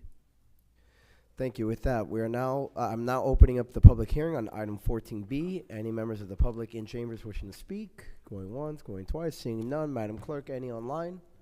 No participants online. Okay, with that, the public hearing on 14B is now closed. With that, I go ahead and move adoption of item 14B. Been seconded by Councilman Garcia. Any discussion, any debate? Councilman Hertzberg. Thank you. Who enforces the ordinance? Is it the sheriff's office? Yes, sir. And That's nothing's my- really going to change. In other words, there's not going to be a green light for them to just start arresting people off the street. Right. They do a great job. They go, they provide offerings of services, all the different services that the county has for assisting people that may be without a home. So that all of that will continue, and they do a great job of doing it. I agree with that, and when we've had these issues before, that's what's happened. I guess the question is, does the sheriff's office have the power to enforce this town ordinance? This town ordinance is in line with County? state law. Not just that, but the state law requires that we adopt. No, I know Yes, that. yeah. No, I get that and understand. And So I think, are you talking about whether this is an unfunded sort of? my question is, my concern is if someone says, "Oh, look, we have the county ordinance, we're doing our job." I mean, the town ordinance, we're doing our job, but then I thought we have an issue with the sheriff's office not enforcing our ordinances. We don't So- anymore. Just Okay. recently, they gave us the green light that the sheriff's office is going to enforce. The logistics of how that's going to be carried out is still a work in progress. Okay. This one happens to align with state law. So they and can they can enforce do it it under the anyway. auspices of a state statute. Okay. And And the state that's mandate. the enforcement Perfect. mechanism. So long as it's a county code or a state law, the logistics of the enforcement part are worked out. The logistics of them enforcing, they've agreed to do it, but the logistics of how they're going to do it is something that we're still Okay. working on. So That's- this one is not going to be a You're problem. good. Yeah. Trust me, the jurisdictional gymnastics has been interesting to follow issue Right. to issue. I get it. Got but it. Do you have any other questions? No, that was my only concern, and this just follows state law, right? Yes, it does. So if something happens, we can blame the state. Anyone else have any comments on this? Any debate? Okay, seeing none, Madam Clerk, please call the roll. Item 14B, ordinance in second reading. Councilmember Garcia. Yes. Councilmember Sanchez. Yes. Councilmember Cuadra Garcia. Yes. Councilmember Fernandez. Yes. Councilmember Hirschberg. Yes.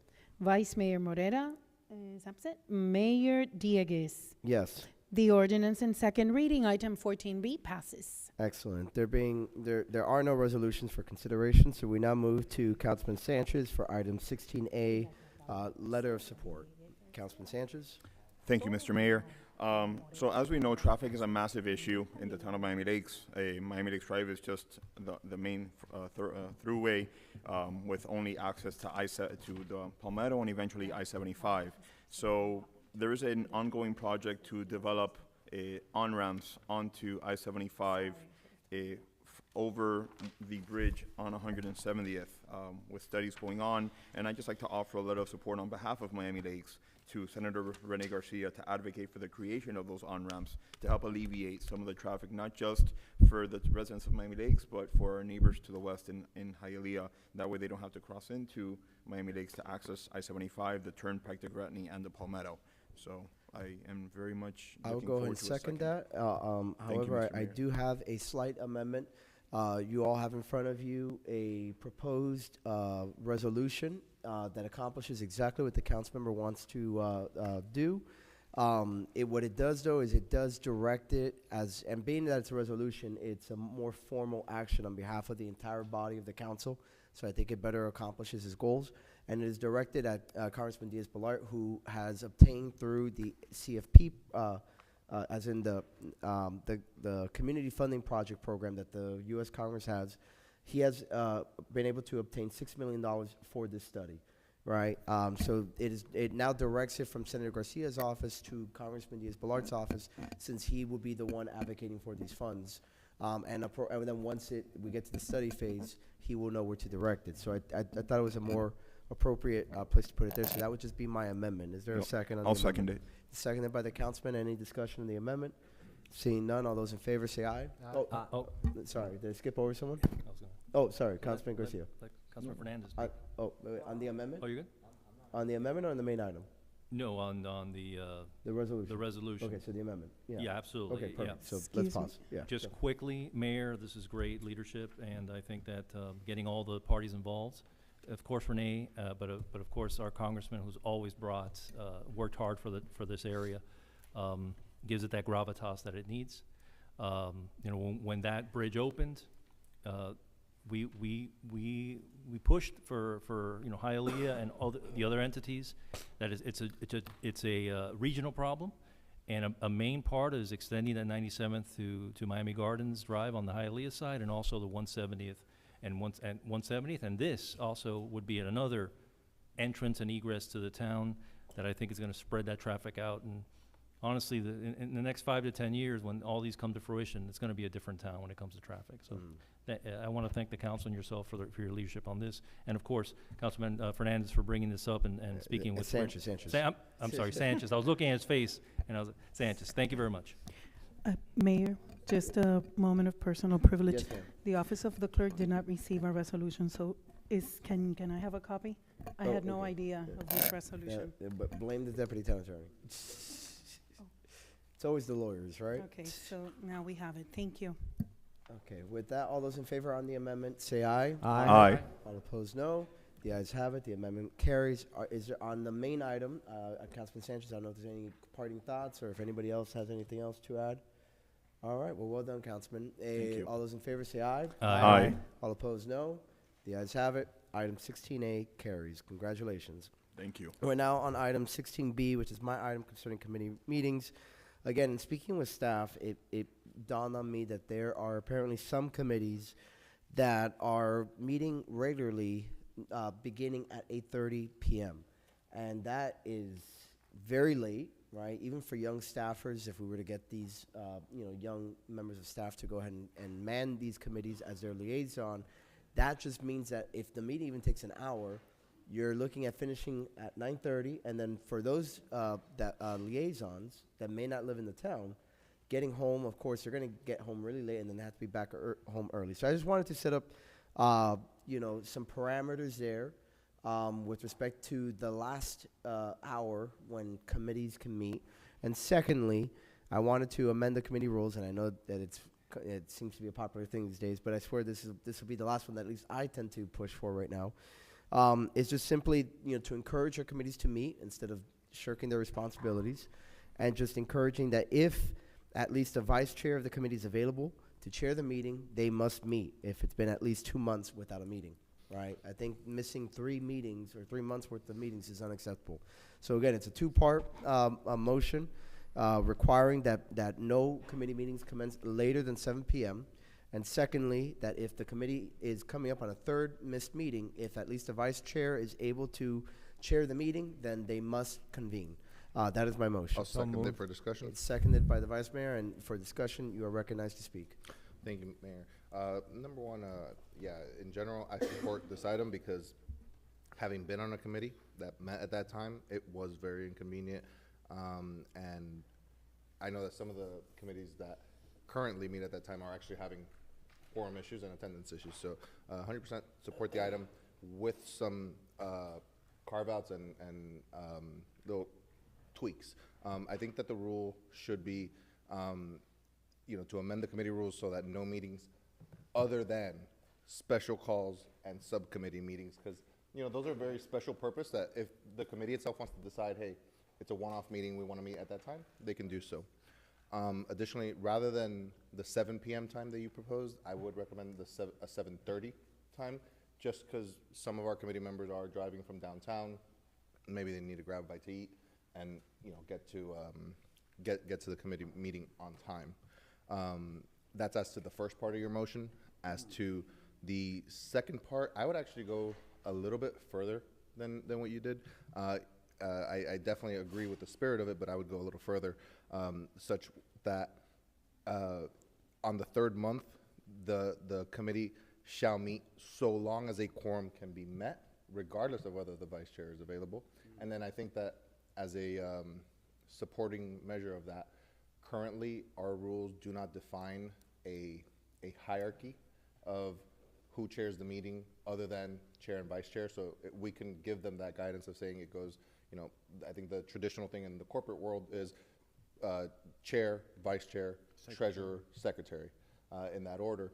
So as long as someone's available, and by the way, if none of those are available, any member can choose to chair it.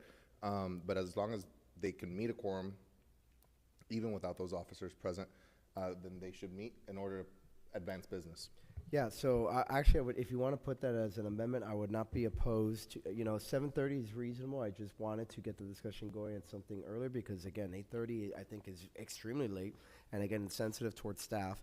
And then, with your points about the exceptions there for special working groups and special meetings, I want to be careful with that. I mean, I'll support it, but just be, but maybe also include in your amendment that, that staff would not be required to be there. Again, if it's a working group, right, then they should be able to work through it. I mean, they'll or at least they should meet earlier. I mean, I guess if you want, just to get us in the proper posture, go ahead and make the amendment. But especially with the second part that you mentioned, it's fine. It's just we got to get these committees to meet, and they can't just, avoid meeting.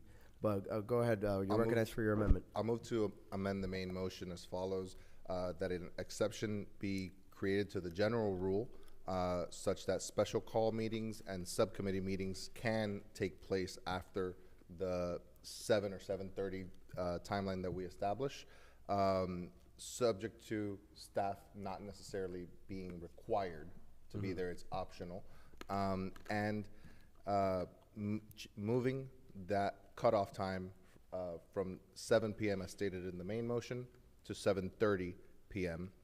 And then as to the second motion that you made, or the second part, of the main motion, to amend it such that you don't even need the vice chair to be present, but rather if the chair and the vice chair are not available, the treasurer can chair the meeting. If the chair, vice chair, and treasurer are not present, the secretary can chair the meeting, And if none of those are available, any member of the committee can be selected. Yeah, Selected amongst themselves to chair that meeting, and that on that third month, they will meet so long as a quorum can be met. That is Okay. my amendment. I'll second that. And Councilman Herzberg, I saw you with commentary. Thank you. And I agree with most what the vice mayor is saying, and I definitely agree with you. 8:30 is too late to start, primarily for staff. Personally, I would prefer an 8:30 start as someone who drives in from downtown area, but I agree with staff. It's too late. My concern is, one, I don't believe we can have any meetings without staff. But the manager can answer that question. Say that again? So we just discussed if staff could be optional for subcommittee hearing meetings or anything I don't like know that. if that's possible, because Right. I think our liaisons attend even They do. yeah, I'll find that out. Okay. But She might be in the I, back. I wouldn't change whatever we do today. I think that we should continue doing. Right. So I mean, from my experience, a town liaison's always on at every meeting, including Yeah, subcommittee. because I think that we still we still record them and everything. Yeah, yeah. The logistics of what the liaison is handling And how do we are still have maintained. and how do we within have the volunteers coming in and out of subcommittee. the building, security, whatever? I think 7:30 is reasonable for everything. The one thing I would like to discuss, and I don't know if you want friendly amendment, however you want to do it, is right now it sort of seems like the church just almost picked a time.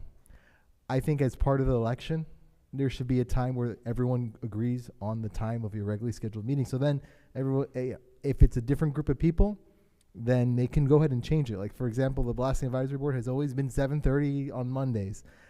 But now, the group might be more people from work from home, so now they can do 5 o'clock, but there's been no push. So maybe that's something we can add to the rules is every yearly election, the committee should then also decide as a group, not just the chair, when these committees should meet. So that's also, I don't know if we want to just add it to yours, if you agree, or make a friendly amendment to your amendment. I don't want to get too many amendments in there.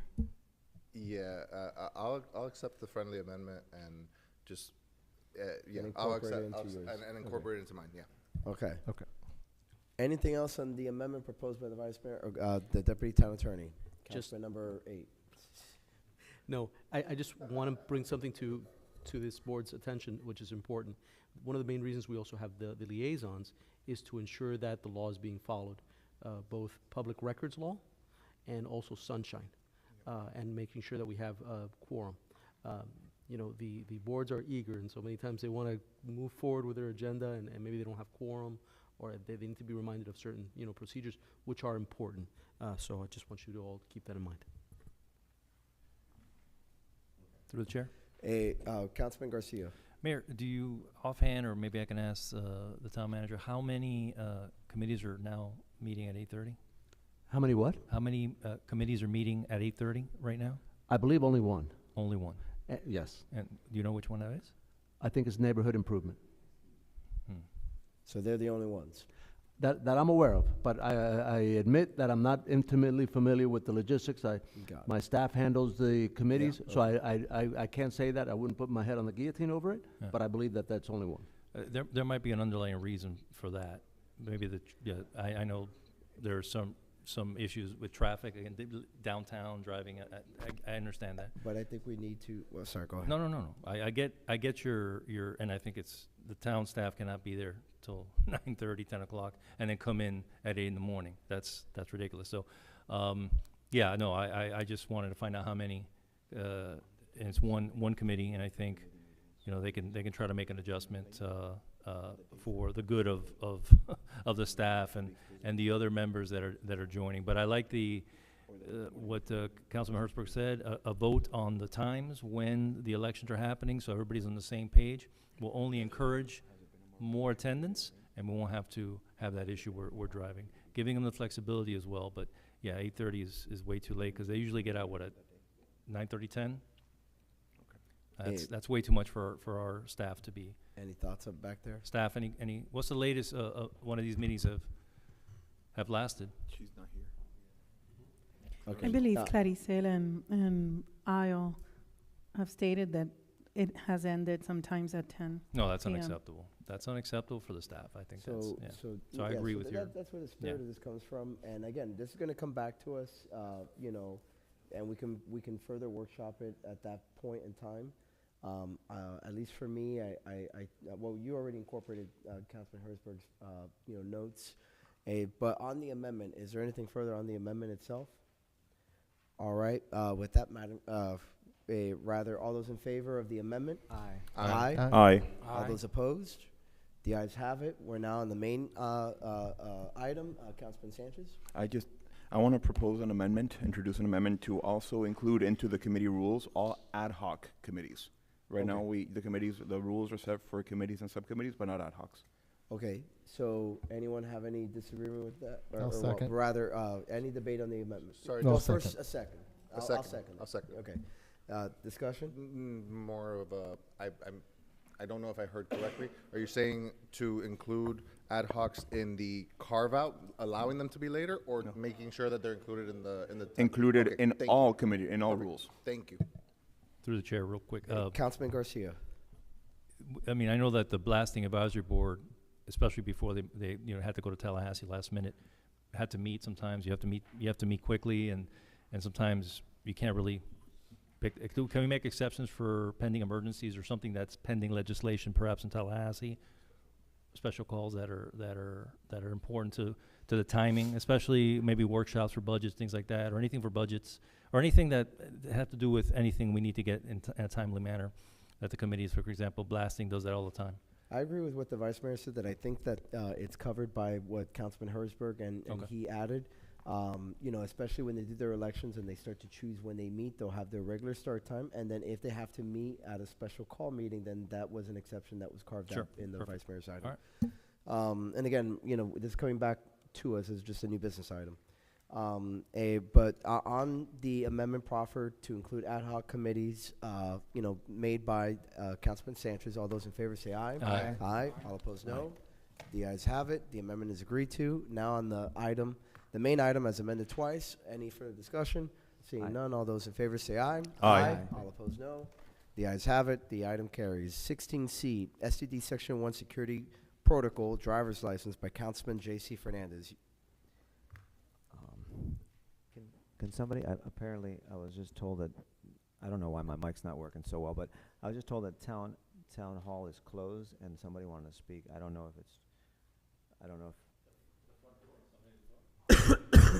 And Mayor, But anyway. if I can have another moment of personal privilege, I usually Yes, do ma'am. this during the public comments.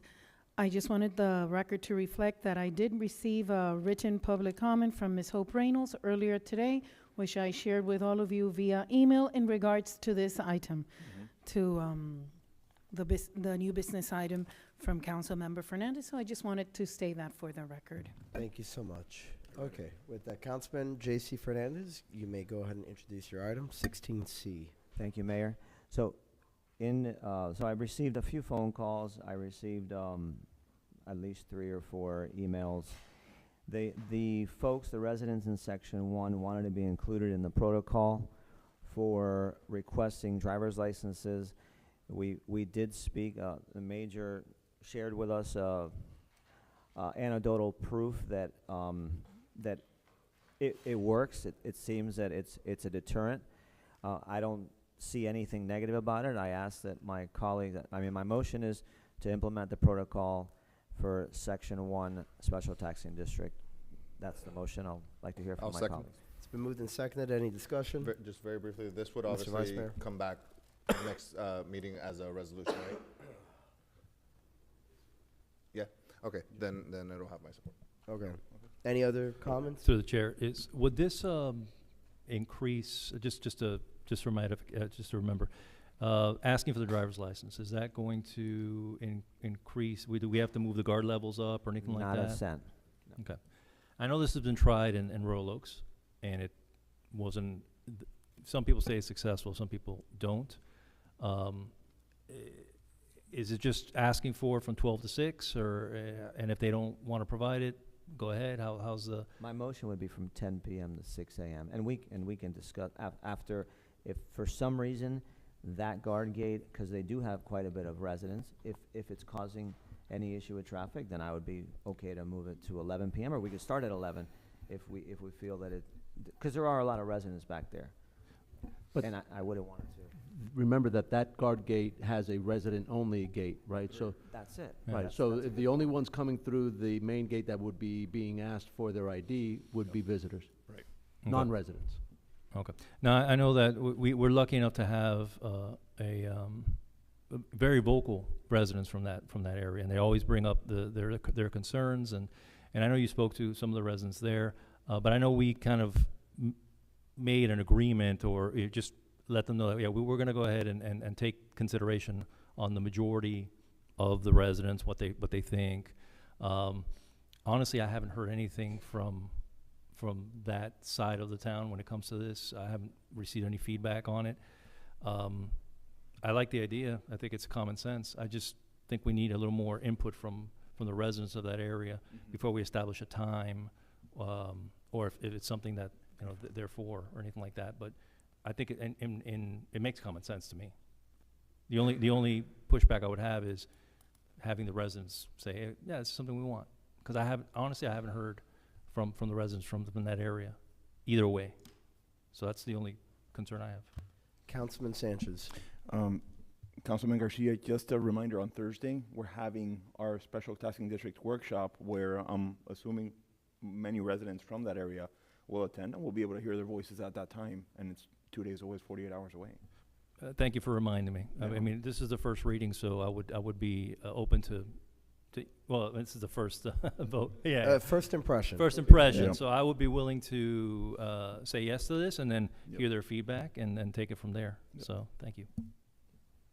All right. Any further discussion on this item? Yeah, Mr. Mayor. Councilman Hertzberg. Thank you. And, we've been doing this on the Royal Oak side now for a month. Spoke with the town manager in briefing. We haven't had any complaints. From my discussions with people in the community on the HOA chat or whatever, again, no complaints. Maybe 1-2 people.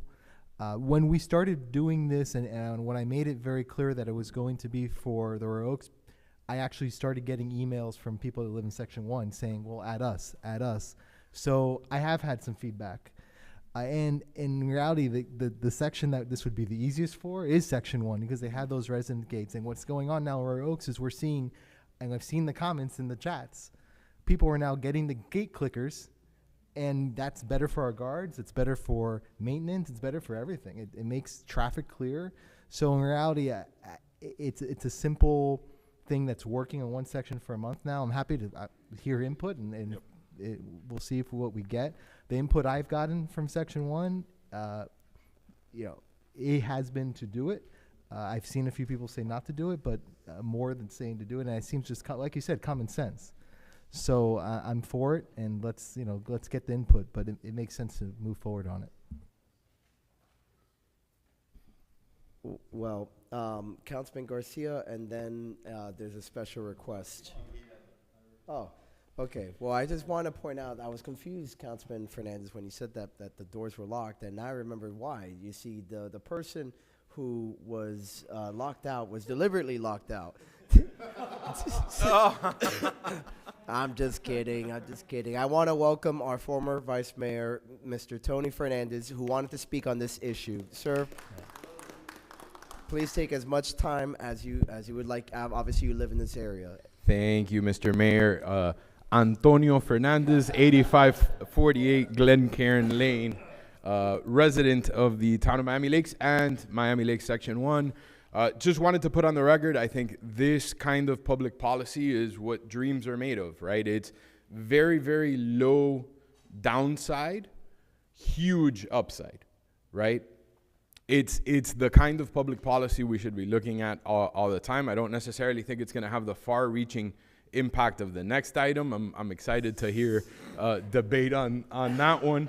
But just also wanted to come up and thank you guys for everything that you do. Obviously, I've been on that side of it, and I can appreciate everything that goes into it. So, but thank you from one Councilman Fernandez to another. Very good job, sir. Thank you. Hold on, but he hasn't been Vice Mayor yet, so And I also want to point out, I used to have the key to get into the door, but Gina took it away from me. Oh, thank God. No, I'm just kidding. Maybe there's another key coming soon. Mr. Vice Mayor, you basically came just for my item? Oh, boy. For Oh, the man. record, Well, though. welcome back, Mr. Vice Mayor. And obviously we can still all have jokes here. I obviously did not try to lock him out. So I just want to state that for the record before somebody gets carried away with that story. Okay, with that, all those in favor, we already voted on this, correct? I don't remember. Can I add? Oh, wait, all those in favor say aye. Aye. All opposed, no. The ayes have it. The motion carries. That's right, because we wanted to hear from the Vice Mayor first. Okay. Something to that item. You were? Yeah, you told me to stand by. No, you had told me you. Huh? Am I crazy? Didn't you guys tell? Oh. Okay. Well, with the consent of my colleagues, I'll go ahead and we'll treat the vote as not having been taken yet. By unanimous consent. And Councilman Cuadra Garcia, go ahead. Thank because you, remember, Mr. Mayor. before I went to the former vice mayor, I went to you, and then I was Basically, it's simple. I know that we're going to have a meeting on the 17th, 48 hours away. I got a call from a resident telling me that, giving me an idea. What's that little sticker that we used to have on the cars? The that decals. The residents would, it's like a little leaf. Yeah, decal. Right? It's a little decal. The decal. Thank you very much. So I was told by a resident that it would be a good idea that if we would have those decals offered back to the residents so they could put it on the very center of their window, right where the rearview mirror is, because in some cases the security guard is in some places that can't. So if it would be right in the center, that would relieve some guards from having to even ask you for anything. If they see it, once they take the picture, they don't even have to ask you for a driver's license. You know that they're a resident. I don't know if that's something that you want to entertain. Through the chair, can I? You're recognized. Yeah, thank you. So I think the clicker would resolve that issue, and I'm not opposed to it, but I think that's something that we can discuss at a different time. I think for my item, it would just strictly be whether or not we want to implement the protocol for Miami Lake Section 1, and then we'll discuss the other things. I actually like the idea for any special taxing district, but I think that the clicker would resolve the issue with what the residents would be able to come in and out with their clicker without having their sticker. But if they wanted to have a sticker and not a clicker, I think that would help. That clicker would be great, but think of the sticker. The sticker's always there. The clicker can fail on you with batteries, et cetera, et cetera. The sticker would always be there without having no problems. Just consider it. Thank you. Okay, there being no further discussion, once again, all those in favor say aye. Aye. All Aye. opposed, no. The ayes have it. The motion carries, and we are now on 16D, which first requires a waiver of Section 7.2 of the Special Rules of Order. Is there a motion to waive the rule? I'll move. It's been moved by Councilman Herzberg, seconded by the Vice Mayor. All those in favor say aye. Aye. All opposed, no. The ayes have it. The rule is waived. And with that, Councilman Cuadra Garcia, you are recognized to introduce item 16D, adoption of Kirkland branded bottled water for official town hall functions. I'm already starting to see several individuals with a smile on their face. So whether it's a smile, whether it's a gig, whatever it is. Thank you, Mr. Vice Mayor, for coming in to hear just especially. I've been out of school for 45 plus years, and I could have remembered, if I remember correctly, with physics, we are anywhere between 50% and 78% water, our body, depending on your body weight, et cetera, et cetera. I am just making a recommendation. I think that we should have staff reach out to Cooligan, which is probably one of the most, Cooligan Water. Okay, they will come in and do a free test of our water. Okay? From there, you will figure out what we're drinking in our tabs, et cetera, et cetera. I am not pushing water. I'm not pushing Cooligan. I have nothing to do. As you can see, I actually cut the ribbon on it so it doesn't say the name of the product. Why am I talking about water? A lot of people when we have a bottle of water, individuals tend to open up a bottle of water and drink half of it or less and do what to it? Discard it. If you go to that smaller bottle, you will have a tendency of drinking it all and not throwing away any. But the whole thing of it is, there's numerous products that we have of water here. One of them is Pura Vida, one of them is Zephyr Hills, and if we do a little study, Kirkland is better quality water stated by Cooligan than this one that we're actually consuming. Again, that's just something, so just consider directing staff to see if they want to look into doing a water study. That's all. So there's a motion. Is there a second? I'll second. Seconded by the Vice Mayor. Through the You're chair. recognized for discussion, and then Councilman Garcia. I just don't see this as being all that necessary. On the one hand, I see this as whether we have what is it, Pura Vida, Zephyr Hills, Aquafina. I think it's good for the people to have options. That's on the one hand. That's just opinion. As a matter of fact, I don't like the idea of us as a government agency selecting and not directly, but indirectly promoting one particular brand.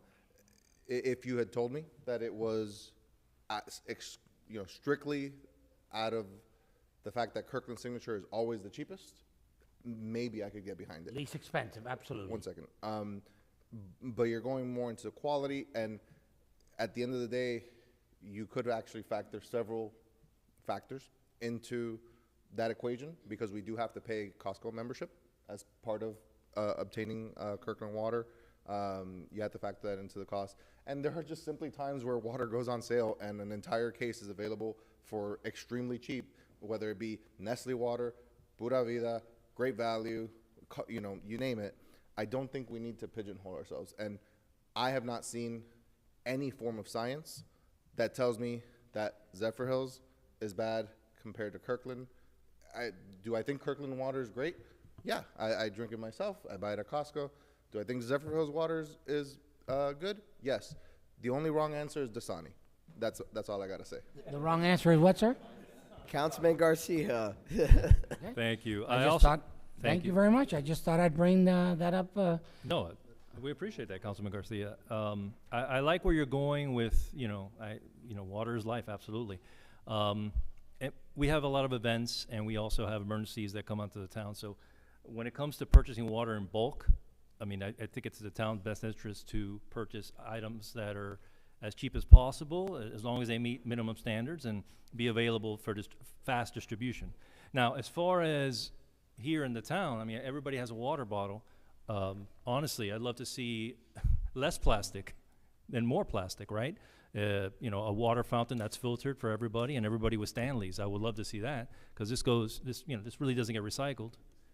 It goes into the oceans, right? So less than 30% of recycling actually gets recycled. It gets sent to landfill. So I'd like to see the town, implement something where we're using less for us, and more Stanleys. But as far as emergency management, we, whatever we have in bulk and whatever gives us the best price, right? So that's why I can't support your amendment. Your item at this time. But I'd like to see less plastic with the town, if possible, less use of it. Okay, so here's the order that we're going to go in now. Councilman Sanchez, Fernandez, and Herzberg. So, if I may, to the town attorney, isn't there a state statute about this specific item, or in the general realm of it? So anytime that you're looking at purchasing a particular item, we need to be very careful in not selecting a certain brand that we want, but rather make sure that we're very transparent in our procurement process, and do things such as, if we don't want plastic, make sure it's on aluminum. Some cities have gone to just aluminum and no plastic. Or if we want to go ahead and make sure it's the lowest bidder, get several quotes and figure out which is the lowest water out there, that sort of thing. But promoting a particular brand, yes, we shouldn't be doing that. Thank you, Mr. Does that answer Attorney. your question, Councilman? It does. Thank you. Thank you, Mr. Attorney. Don't go Oh. too far. Because we had a discussion, and it's funny that Councilman Garcia brought this up, but we had a discussion early on, I think possibly before I even became council member, that I had thought of bringing an item regarding not allowing, starting with our town, not allowing plastic bottles in our town. And, you know, after talking to my wife, I dropped it because she wouldn't allow for it. But I don't think that's a bad idea to consider not starting with us, and then possibly, I know there's some cities that don't allow for plastic bag, for single-use plastic grocery bags and that sort of thing. I'm probably not going to go there yet, but I wouldn't mind hearing something, maybe me bringing it up regarding plastic bottles, and at least starting it with the town hall.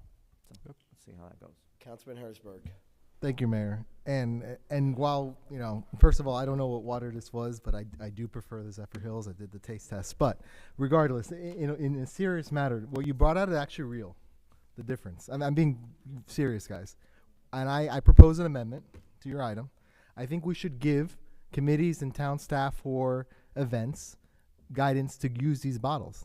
The smaller bottles create less waste. I agree 100%. They're usually drank fully. And I also agree that whenever we have these, I'm sure towns maintenance will agree. You'll see these half filled all the time in the garbage. I think that actually you make a fantastic point that we should focus on using these. And I would make an amendment that we should give staff guidance that we should focus, not for emergencies, not for, you know, what we staff here, but for events, we should focus on these smaller bottles.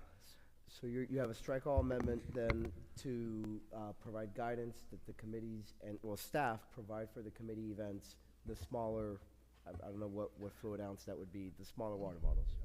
Yeah. I mean, it's not going to be mandatory, but they should try to do that to create less waste, and it just seems like a better use. So there's an amendment. Is there a second? I'll second the amendment. Any discussion on the amendment? No. If I can make one statement, may. is I'd just like a little bit of latitude, because sometimes if it's the smaller bottles may be more expensive, and we really, actually what this item that Council Member Cuadra Garcia brought to light, we started doing a little due diligence to make sure that what we have been getting is the best price, right? Not necessarily on the brand, but we're looking for price. And we looked and we said, there is probably better opportunities than what we have been using out there. One of which was from Walmart, the Walmart brand water, super inexpensive, but I don't know if the small bottle will match that, right? Even a bigger bottle from Walmart may be less expensive than a smaller bottle from whatever brand. I don't know if Walmart does that. So just give us a little latitude to do the due diligence and come up with the best, with understanding that the intent is for these events to go with a smaller bottle, but so long as it makes financial sense. If I may, Mr. Mayor, I think the cost difference, regardless, would be very little. And my idea is to limit waste. But I listen. This is not, this is not like you mandatory use. It's just an idea to maybe just bring up to the committees. Hey, these bottles make more sense for your events. That's all I'm saying. And we do the purchasing for them, so we can control that. If that's the intent, we'll look at that so long as obviously that it makes financial sense. Again, this is guidance. So with that, on the amendment, the strike all amendment, all those in favor say aye. Aye. All opposed, no. The ayes have it. Now on the item as amended, any further discussion? Point of order, doesn't a strike all amendment just completely take out the main motion? Well, yeah, but it's still technically an amendment. Okay. Yeah. So, you know, because it deletes everything that came before. Anyway. Okay. Yeah. So yeah, I see what you're saying, but we still have to re-vote on it, right? So, okay. With that, again, any discussion though on the new? Okay, go ahead, Councilman Sims. No. Okay. Anybody else? All right. All those in favor, say aye. Aye. Aye. Aye. All opposed, no. The ayes have it. Congratulations, Councilman Cuadra Garcia and Councilman Herzberg. And with that, we're now on 17A. Councilman Herzberg, updates on discussions with other municipalities concerning the blasting lawsuit. Yeah, thank you, Mayor. I just want to take the opportunity to update you, especially Mayor. So I'll be reaching out to affected municipalities, Broward, Dade. I just encourage you all to reach out to your own contacts in those municipalities, especially Hialeah, Doral, and Miramar. I'm also working, I've been speaking with Annabelle and setting up a meeting with Mayor Cava, and I plan to hopefully bring a town attorney as well. They seem at least open to the meeting to discuss our past resolution to proceed and investigate and move forward with the legal action. So I just want to let all you guys know that's what's going on. That's all. Thank you. There being no further business, we are adjourned Wait, at 8:50. Oh, sorry, that's right. There was one announcement by Councilmember Fernandez. Please go ahead. I'll be brief, I promise. I just wanted to encourage, in light of the floods in Texas, I want to encourage our residents. I hope that those who are listening and possibly those who will hear this meeting at a later time to register through our town website under the communications icon or button. There's a way to register for Everbridge. It'll help with any kind of warnings, flood warnings, heat warnings, and there are specific hyper-local warnings that the town of Miami Lakes will provide to that system. So I encourage all residents to register with that. Again, that's Everbridge, and thank you for the reminder, Councilman Fernandez. With that, there being no further business, this council meeting is adjourned at 8:52 p.m.